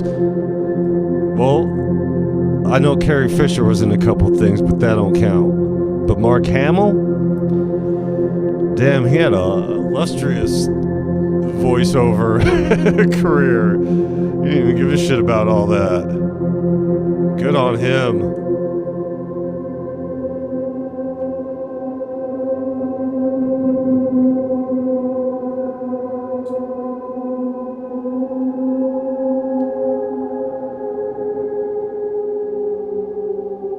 Yeah, some of the best storytelling out of that and really good animation. They just really did a solid to that cartoon. Again, at this time I was already listening to hip hop, going outside and doing other things. Cartoons, get the fuck out of here, cartoons. I'm out here shooting hoops, talking about poison, yo. Poison. She's dangerous. Ooh, yeah.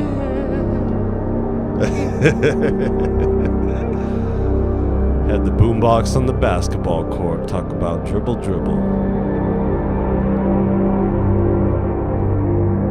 That's when I learned how to play football for real. Right around that time.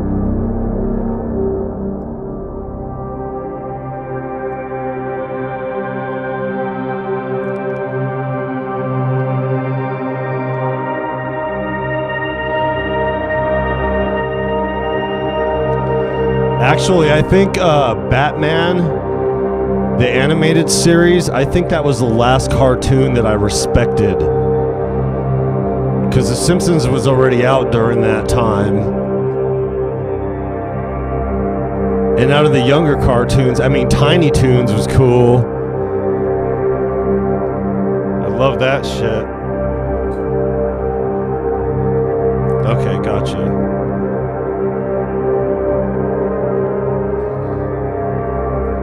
Correction, Emilio Pascal's theme from Batman.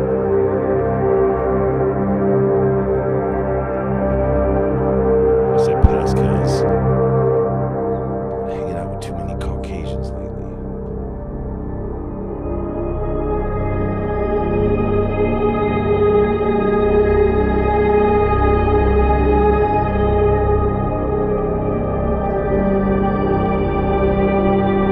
Yeah, it wasn't until I got into Japanese animation, like I saw a couple cartoons of Dragon Ball, but I didn't like it. It was too kid for me. I was like, meh, Dragon Ball, Schmagon Ball. Like I didn't care about it. But then I got into them mangas. I saw Ninja Scroll. Fucking late 90s, you know, Powerpuff Girls and shit. Like, I started getting on all kinds of crazy animations. I did a deep dive into Japanese animation, then doing this reverse engineer shit, looking at other cartoons. Yeah, because I think the animated series was after Ren and Stimpy. I take that back. Yeah, because the animated series was after Ren and Stimpy and them, but after that was the MTV oddities with the Max, the Head, Beavis and Butthead, but that was later on when I was like in my teens and shit.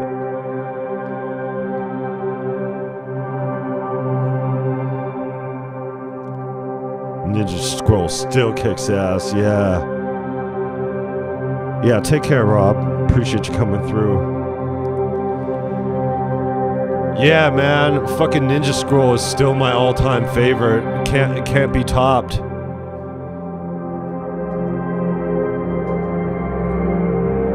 I think after like 20 years, I finally watched it in its original Japanese, and the translation is way different. That one line, "Shut up. Perhaps I'll let you live just a little bit longer."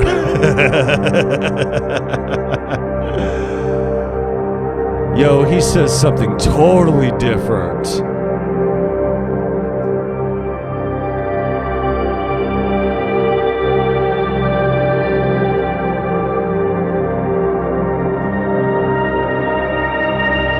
I love that movie. I could quote that whole movie. I've seen it so many times.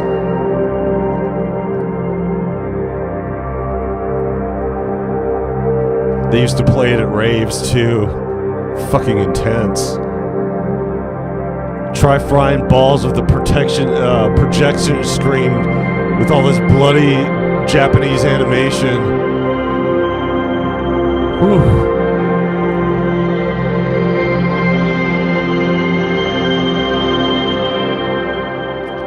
That was my real introduction. And then after that, Dragon Ball Z was out. So like I was like, this Dragon Ball shit, man, get the fuck out of here. And it was Dragon Ball Z. It was way cooler. I was like, oh, this is actually real cool.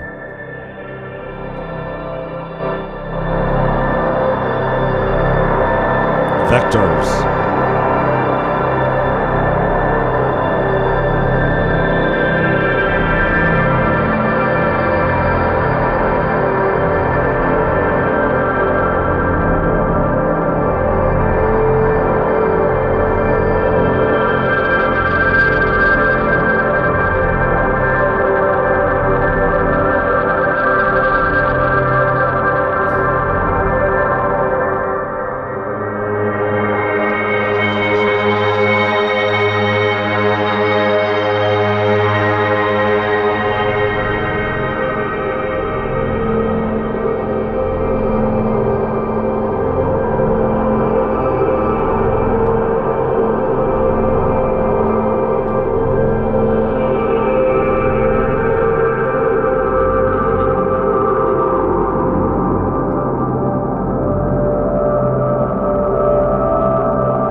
said spiny thing, it said spinny thing. I get it now. Not that I didn't get it before.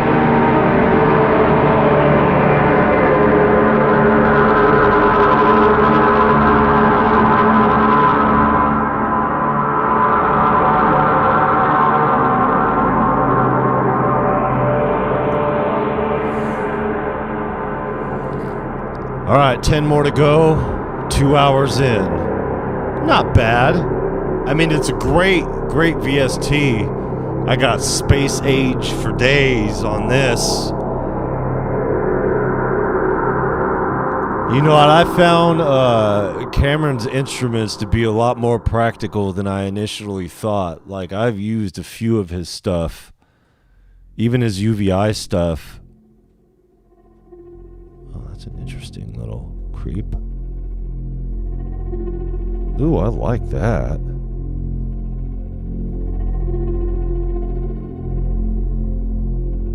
Try to get this.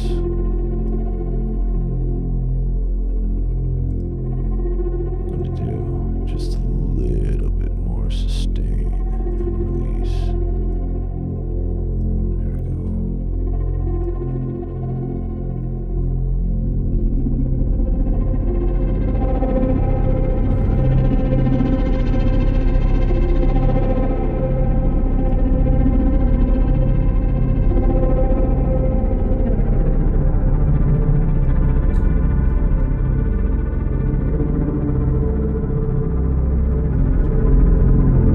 What's this one on? Star Mask.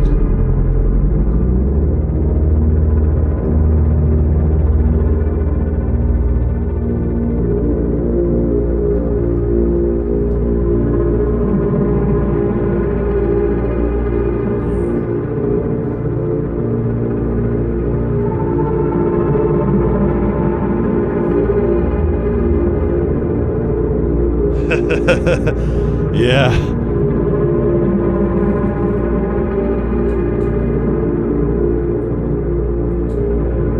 Yeah, that's where I reel y'all in. Talking about these 80s and 90s cartoons.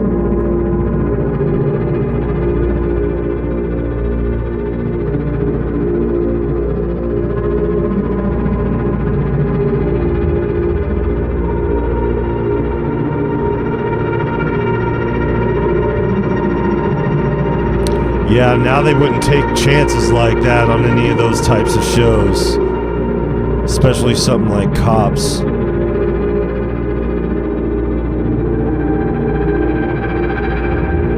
But, you know, Cartoon Network, shout out to them. They changed the game.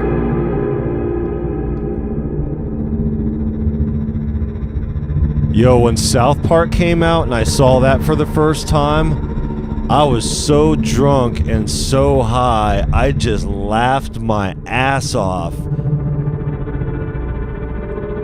I couldn't take it. It was too much for me. I was like, what the fuck? And it was real cheap back then. I mean, it's still cheap as far as the animation goes, but it was significantly cheaper in those first episodes. And the shit, I just never heard it or seen it before. Just was so bugged out by it. But what really fucked me up was Powerpuff Girls. That's what really got me. Especially when the devil came through and it was all like, the voice was all bunch of delay and shit. It was weird. And then drum and bass. It was all break beats and shit. I couldn't believe it. I was like, damn, dude, that shit's crazy. That shit is crazy.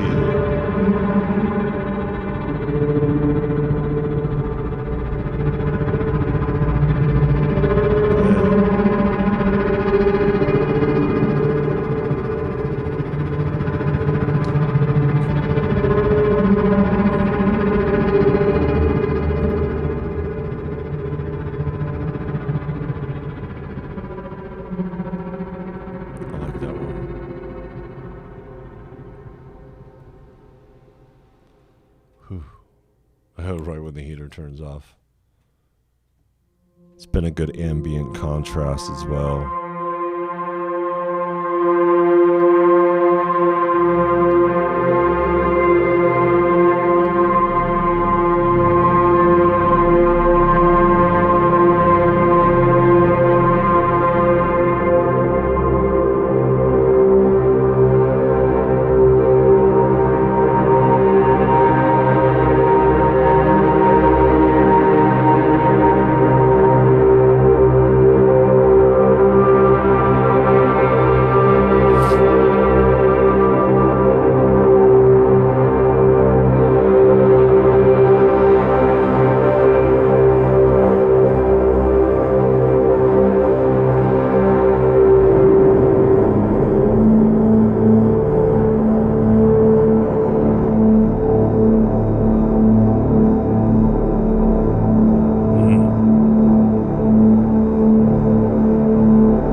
Flux, yeah.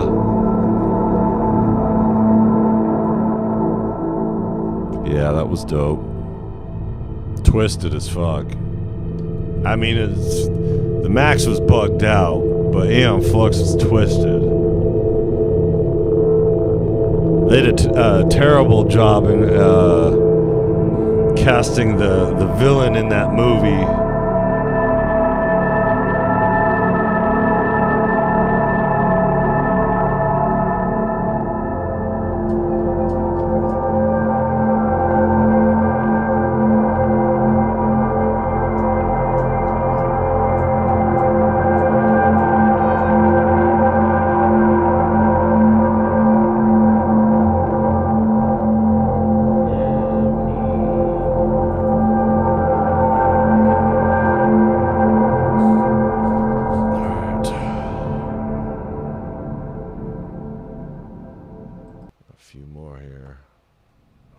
Take the hour on it.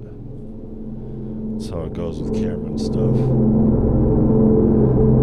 This is definitely a space modulator. My intergalactic space modulator.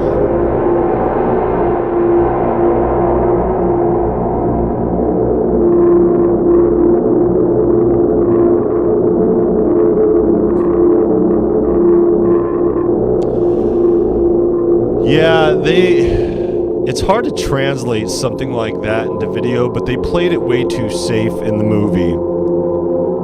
They could have done so much better with the source material, but they were just trying to be on neutral ground so they'd be able to... I mean, Charlize Theron was a good fit, but... it's kind of like she's a good fit the same way that Scarlett Johansson was a good fit for Ghost in the Shell. It just doesn't translate well. It may be good for a movie, but it's not good for an Aeon Flux movie. They could have done better. They should have done better. But you know they ain't never gonna make a Max movie. That shit is way too dark.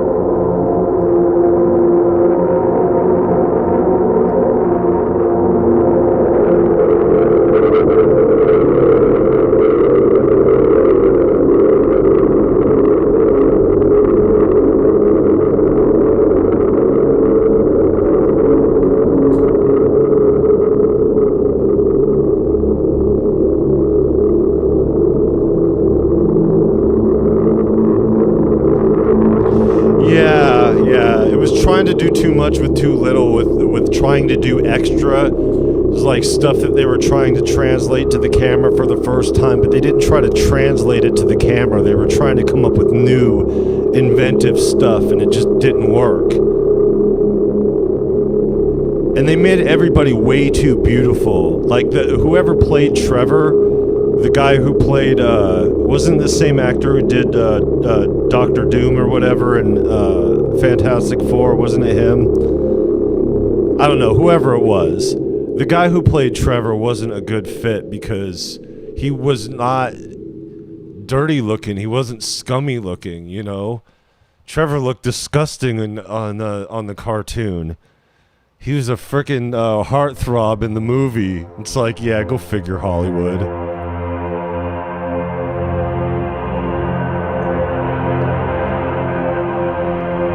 All the beautiful people. The beautiful people, the beautiful people. Ta-na-na.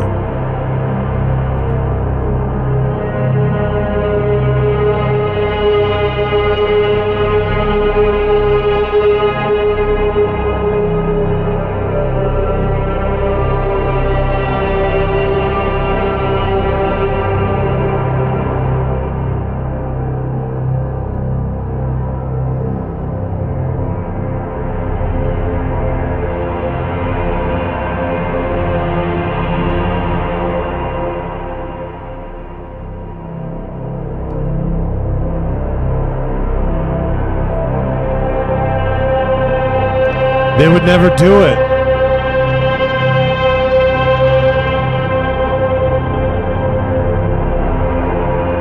They would never do it.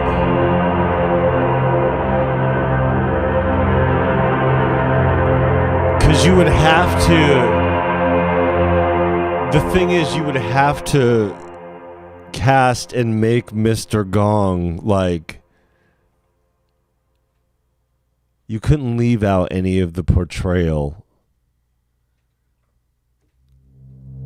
And that's a problem for the big screen. I don't think society today, in today's world, would accept that. It would have to be like an NC-17 rating or some... I don't know. I'll tell you what didn't translate well, that translated terrible, was the Dragon Ball movie. And the kid who played Goku.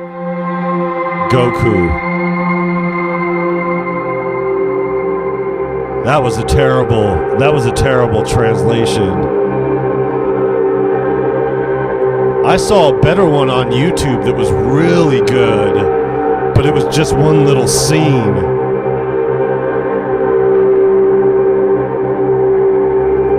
God, this is really good. Let me get down to the end.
Oh, I love it. It's dope.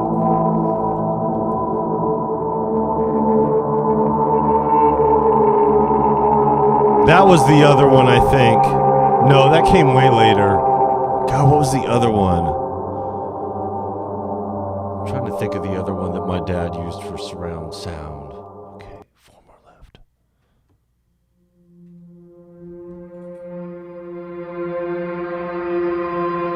It's a good movie.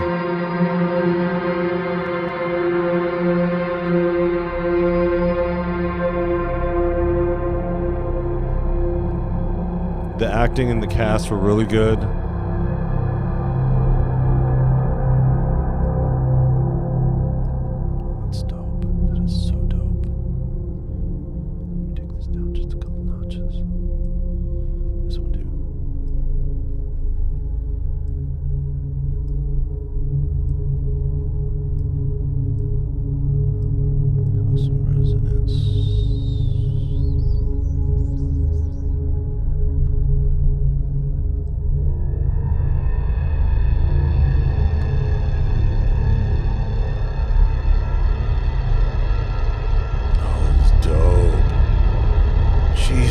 Christ, Cameron.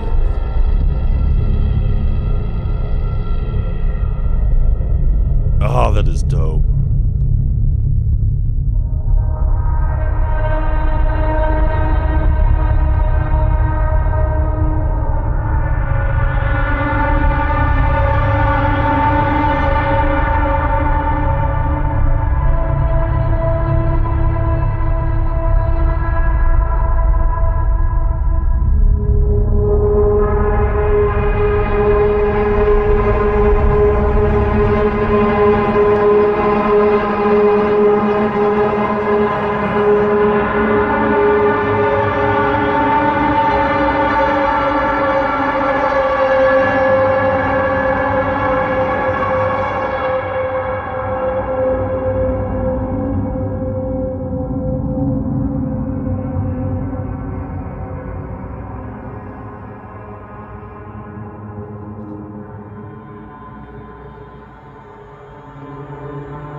As in hallelujah.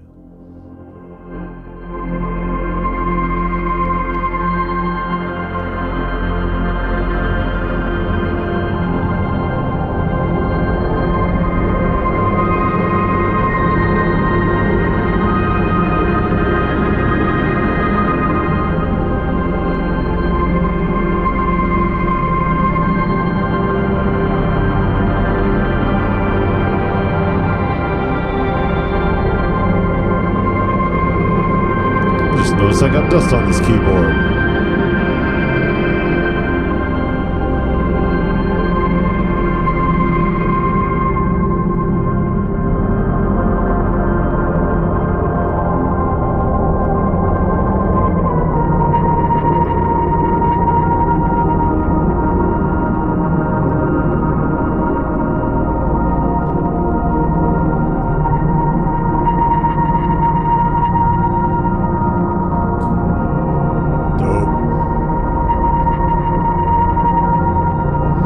Last couple patches here, folks.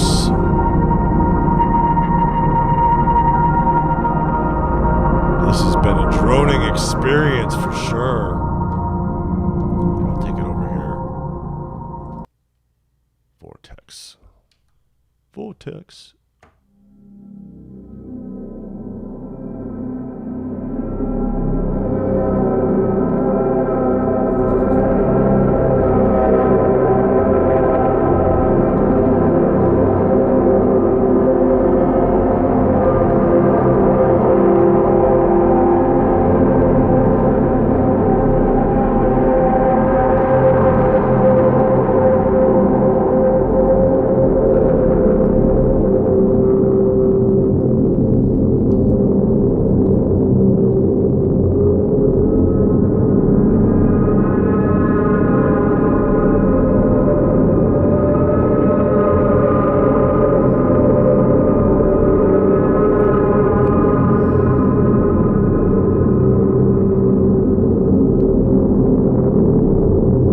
Loving the shit.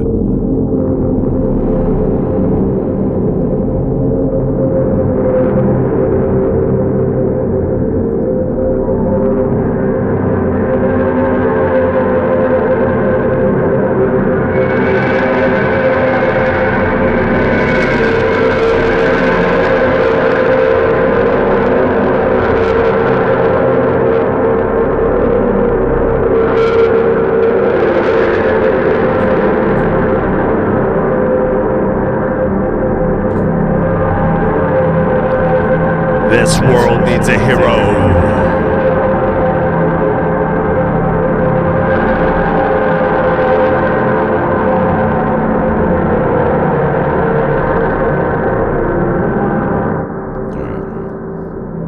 Welcome.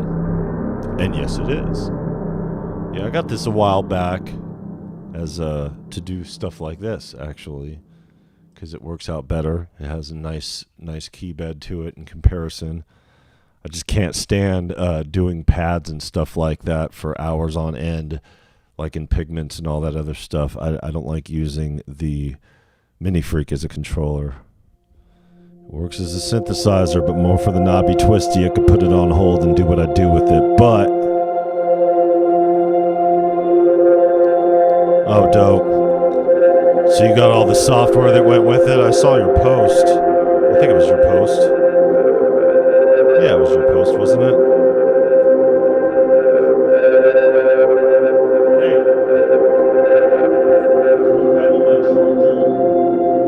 The one with the black base. Papa Tusson's at 4%. I haven't integrated it yet, like I haven't used it in Logic because I don't really produce in Logic, but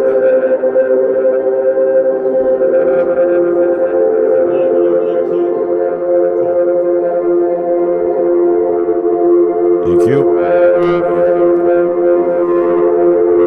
I'm trying to navigate my charger over here.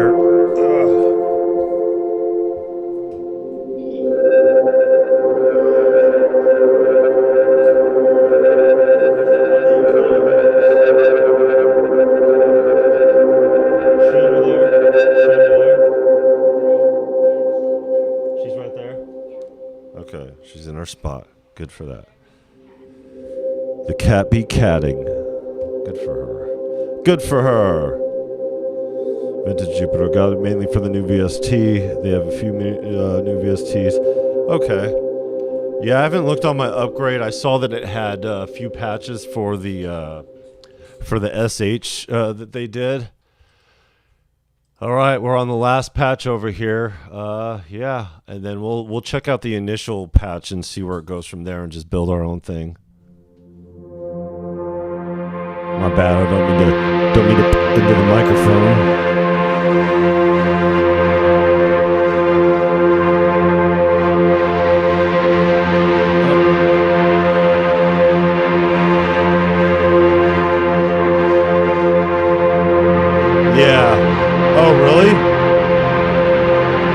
That's good, so it does give you some access, kind of like what Analog Lab does. Gives you a sufficient amount of presets for specific, so even if you don't have those instruments, you have access to the sounds of some of them. Yeah, it was a smart move on their behalf. Hooray for us, right?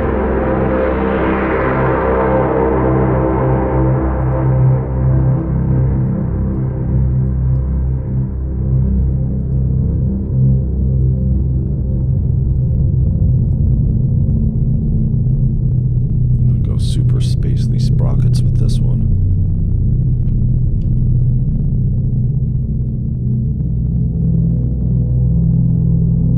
I'm trying to play a chord on the pad. Like, what the fuck are you doing, man? You're supposed to be droning. I'm making my own rules. Yeah, for sure. Dope stuff. Definitely spacely, and there's a lot of stuff that like I really love in this. All right, let's go to the initial real quick and see. This is where it starts.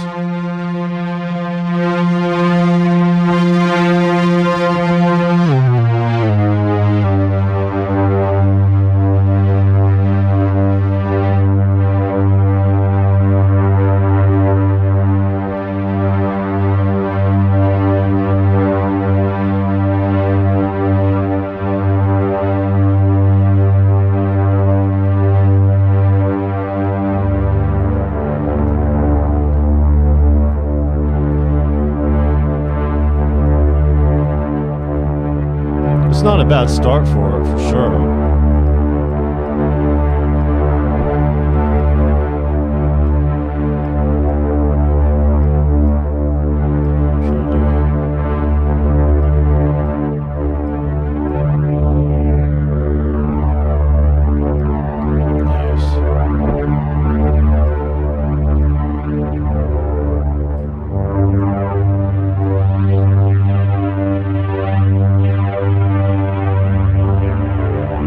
Take care, probes. Thanks for coming through.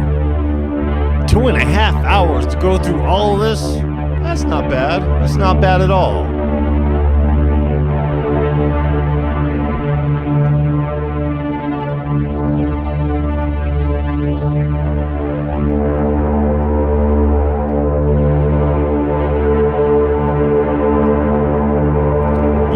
play something and you're like, hey, I should have messed with this menu a lot more.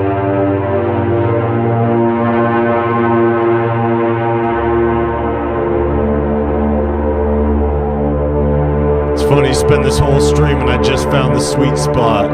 That's the whole point of going through initial patches. You find out where the baseline starting point is and you're like,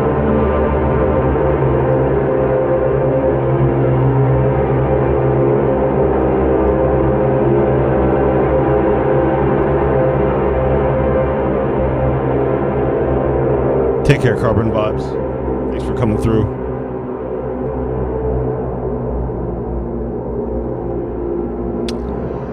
All right. We're going to call it good there. 40 patches. And yeah, for those who didn't see earlier here, the link is pinned to the chat. It is an affiliate link, full disclosure, but we did pay for it. And just as you pay for it, you get the... half off right now for the introductory price. So instead of 40, you pay only 20. It's well worth its weight. And what our friend did here is took these translations from space and optimized them for a decent sampler instrument, which he created himself with all his coding proclivities and whatnot. Definitely dope stuff. It is a decent sampler instrument, so you do have to get the decent sampler plugin. The plugin is free. Make sure it's up to date. When you get the up-to-date version, it should play no problem. We didn't have any problems here with it. And yeah, dope stuff. And it's a great way to stay in shape. Let's see. Let's go to the front.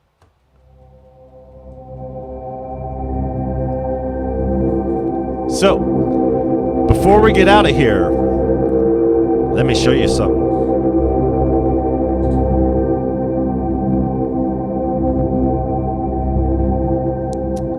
Because we did something pretty cool here. To move this up real quick. Move this over real quick. And then move this up real quick. Hi guys, look at me. The cool thing isn't the tapestry, although that's cool. God damn it. Even though that's cool, ain't as cool as what I'm about to show you here. Because what I'm about to show you here is cooler than cool. Let me get this right lighting. There you go. There we are. There we are. Hold on. I'll get a... How's it going, guys? How y'all doing? Now, I'm not going to show you all these because that would mess up the big reveal here.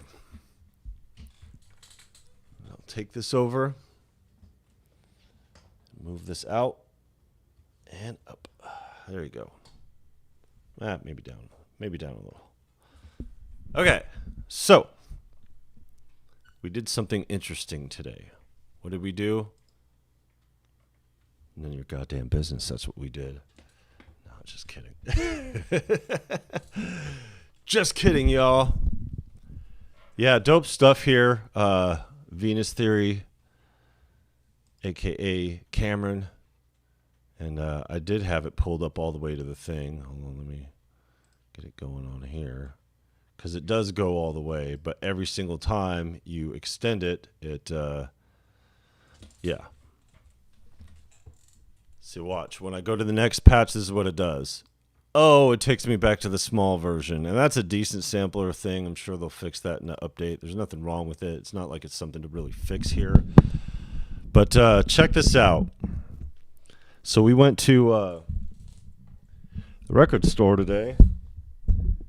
Because where we're staying at is close to the record store. We got two things that we're like a block away from that's closer than the waterfront. And that's Breslone and Guitar right there and Ronald's Records right there. Both places that we've been at before. But this is what we did today.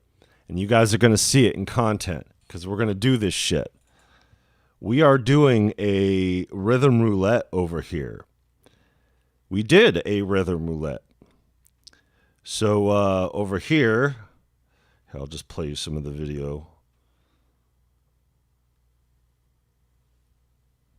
See this right here? I got to edit this down. Me without my glasses. This is what we did over here. We did a legit rhythm roulette. And I pulled some records. Little Tussin spun me around. And I pulled some records. What did we pull? Well, that's none of your goddamn business, and I thank you for staying out of my affairs. Well, here. I'm not going to reveal exactly what we pulled, okay? Let me take this off the screen real quick. We'll get back to that. I will reveal some of the extras that have nothing to do with it. So when we were at Everybody's Music yesterday, my bad on losing the stream. We lost the stream, and it was because the Wi-Fi there, we had to use our own. And there's a delay on here, but we'll fix that. So Mom's had me go back for Keith Emerson, Inferno. So got this Keith Emerson record. She had me go back for Tangerine Dream. So she got this Tangerine Dream record. And then when we went to Ronald's earlier, she had me get Tangerine Dream again. And the other, let me get it right here. Nope, that's not it. Is that it? That ain't it either. Where'd you go, mister? Where did you go, Mr. Record? Here it is right here. The other Tangerine Dream. Right? This is my mom's stash. This is what she's got going on for her. This ain't a part of our rhythm roulette. Okay. I won't show you I won't reveal what we got for rhythm roulette, but I will reveal what we got independently of rhythm roulette. Okay, here's one of them.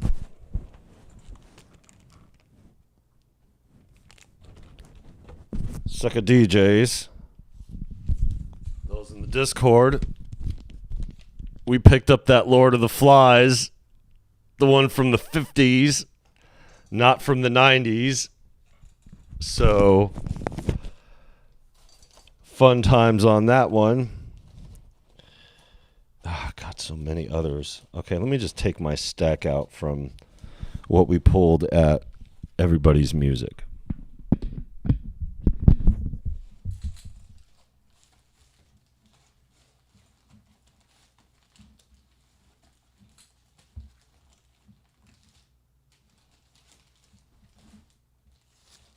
All right.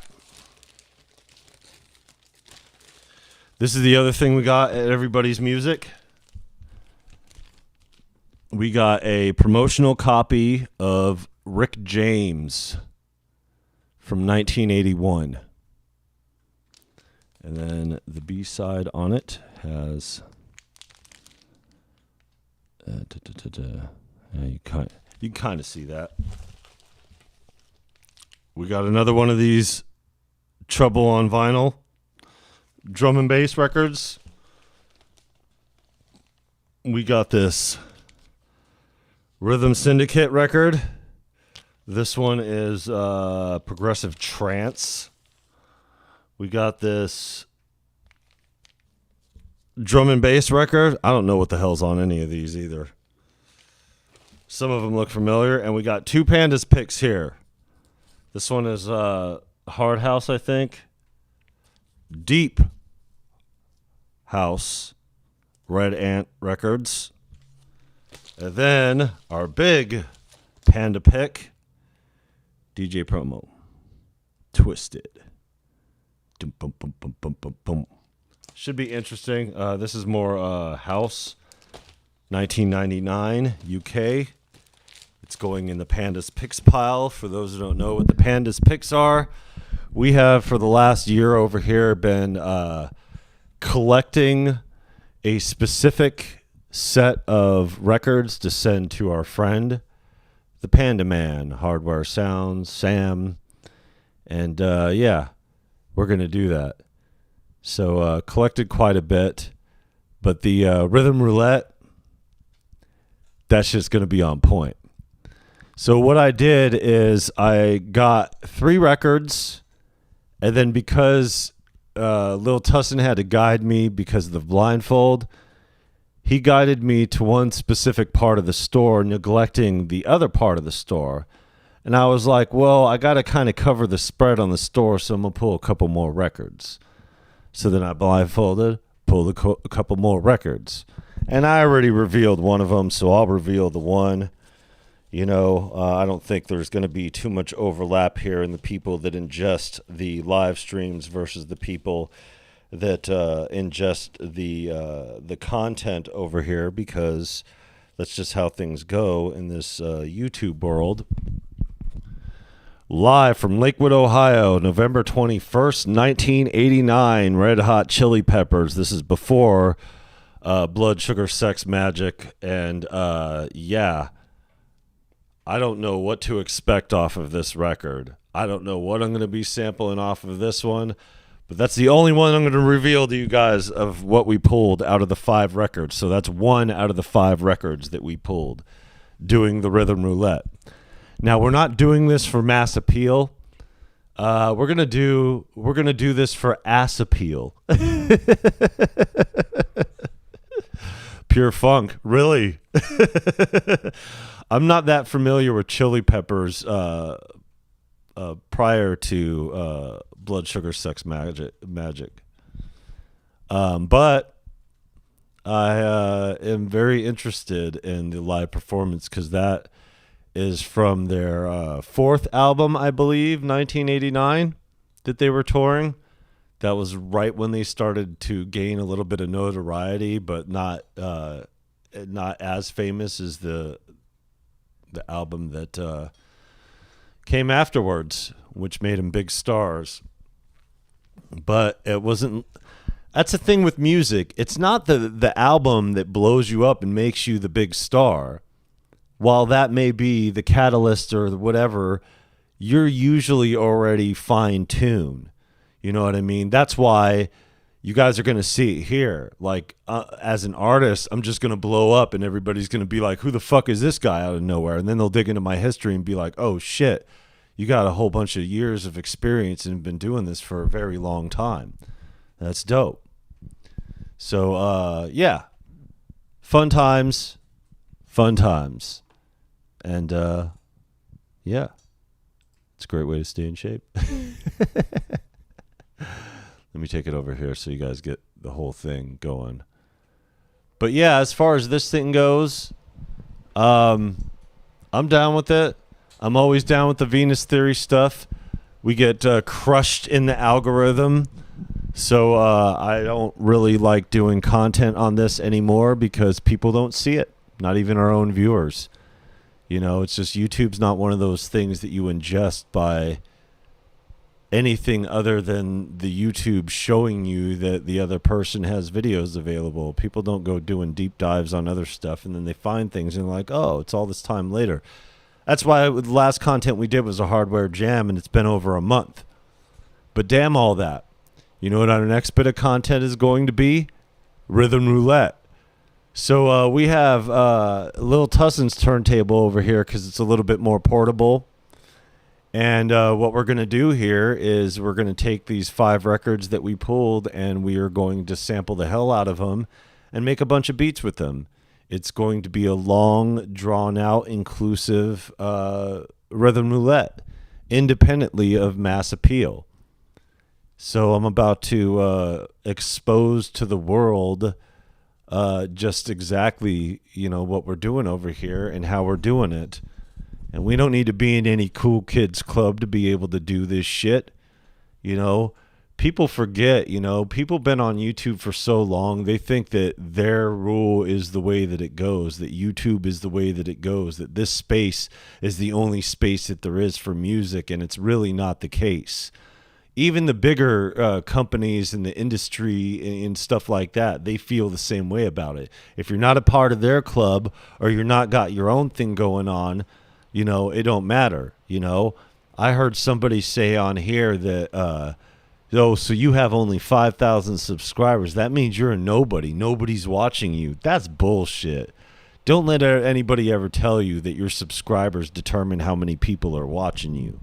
You know, and it's not even about that. You know, it's about getting the work done and doing the damn thing. And we don't need no invitation from no company or being a cool kids club or, you know, cork sniffing crowd to be able to do what we do. Because, you know, in all fairness and honesty here, we do way better than those motherfuckers do anyway. So it's going to be ill watching somebody like me doing a more thorough and complete job than somebody like, say, Timbaland. Because Timbaland's mass appeal was trash.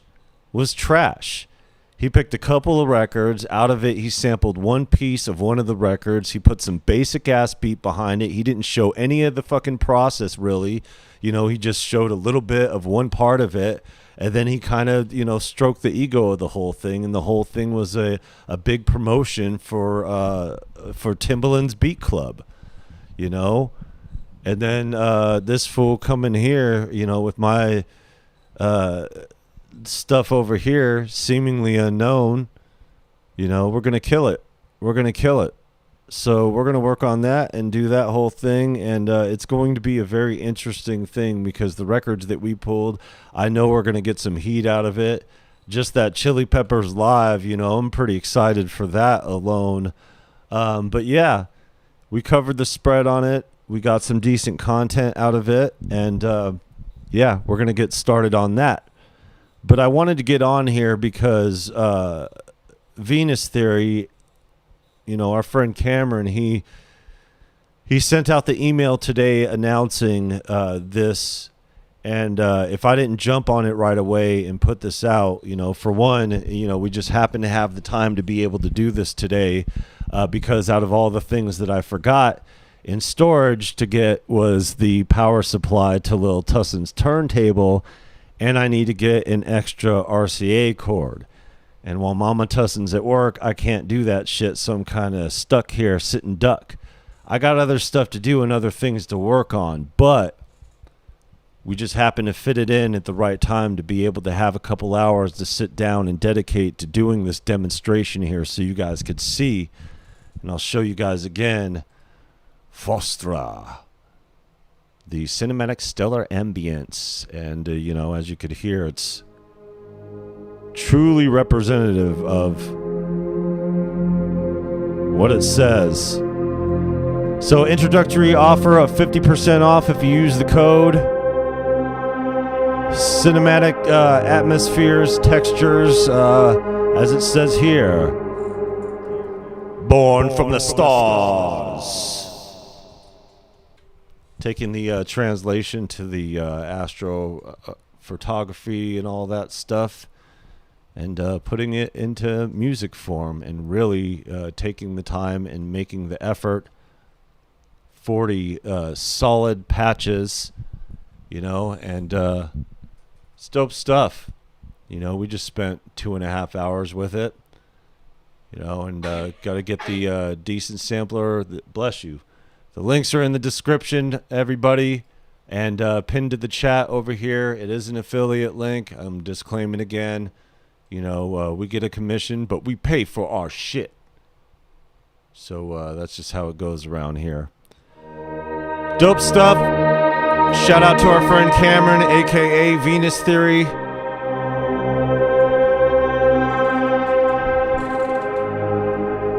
Shout out to Everybody's Music down the way over here. And shout out to Ronald's Records as well.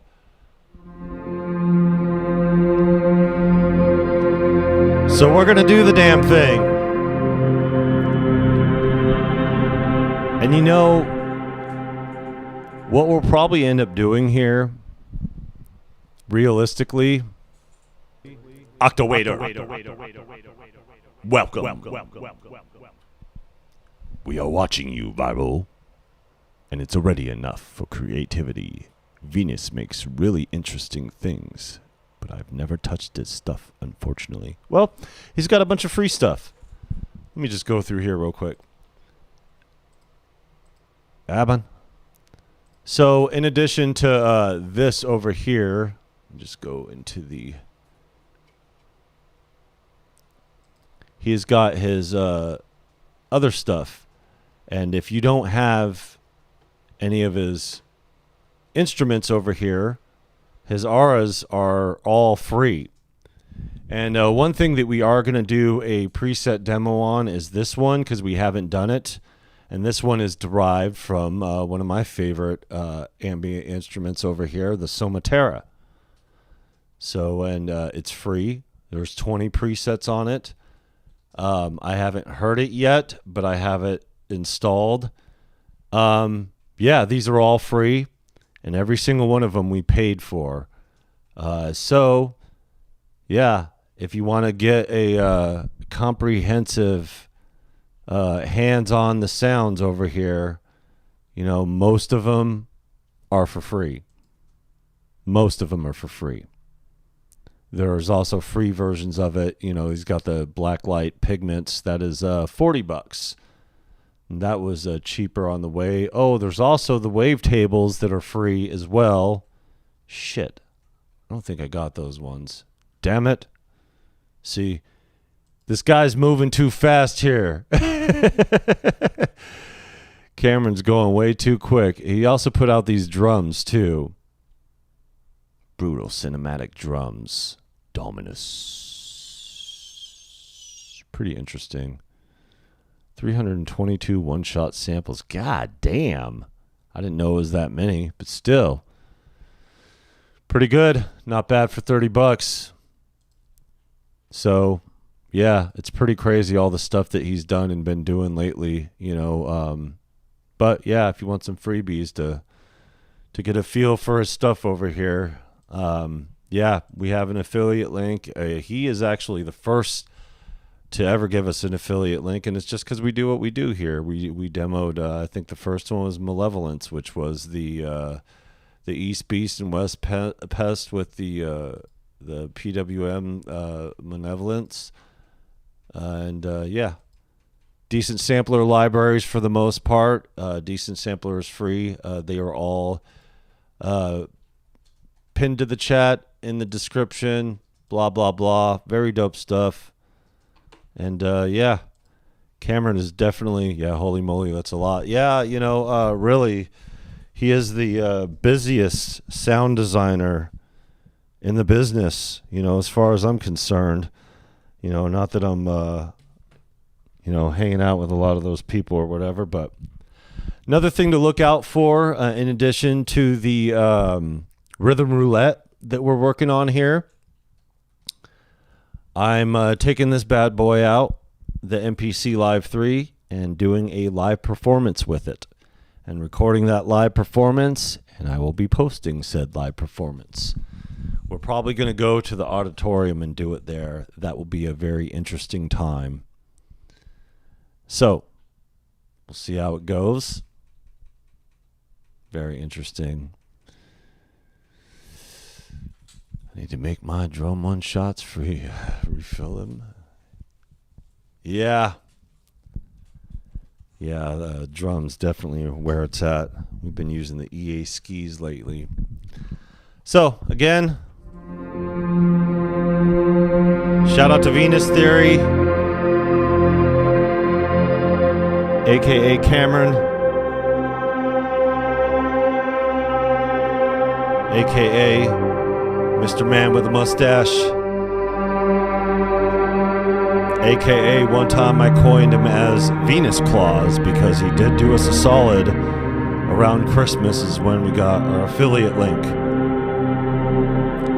So we do get a commission, but we pay for it. So we did pay for this, what it costs, just like anybody else. We're not demoing it because of the affiliate link. We're demoing it because we paid for the shit, and we just happen to have some time over here. So thank everybody for coming through. I appreciate you guys. Subscribe if you're not subscribed. Leave a like on your way out. Do what you can to support the channel. And yeah, we'll see you guys on the next one. Probably will not be live for a while until we get this content done, but this content includes a rhythm roulette, a live performance, and a deep dive into mixing and mastering. AKA Mr. Man with the coffee in his mustache hole. For sure. The deep voice.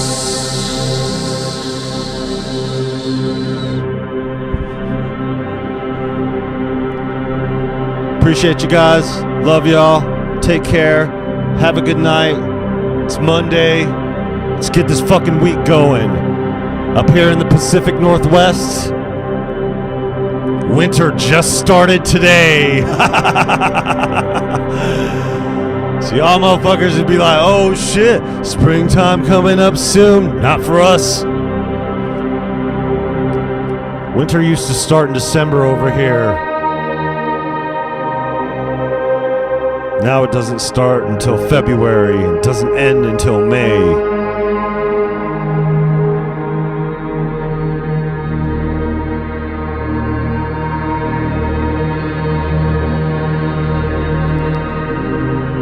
Yeah, winter never starts here. Yeah. What you guys get for your winters is what our summers look like. Every once in a while we get some 80s and some 90s and some 100s, but for the most part, it stays at 70, 50. What y'all's winters look like.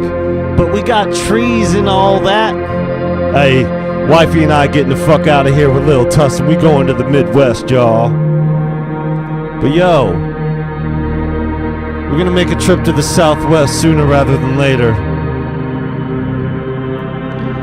Appreciate you guys coming through. Take care, and we'll see you guys next time. Take care, everybody. Love y'all.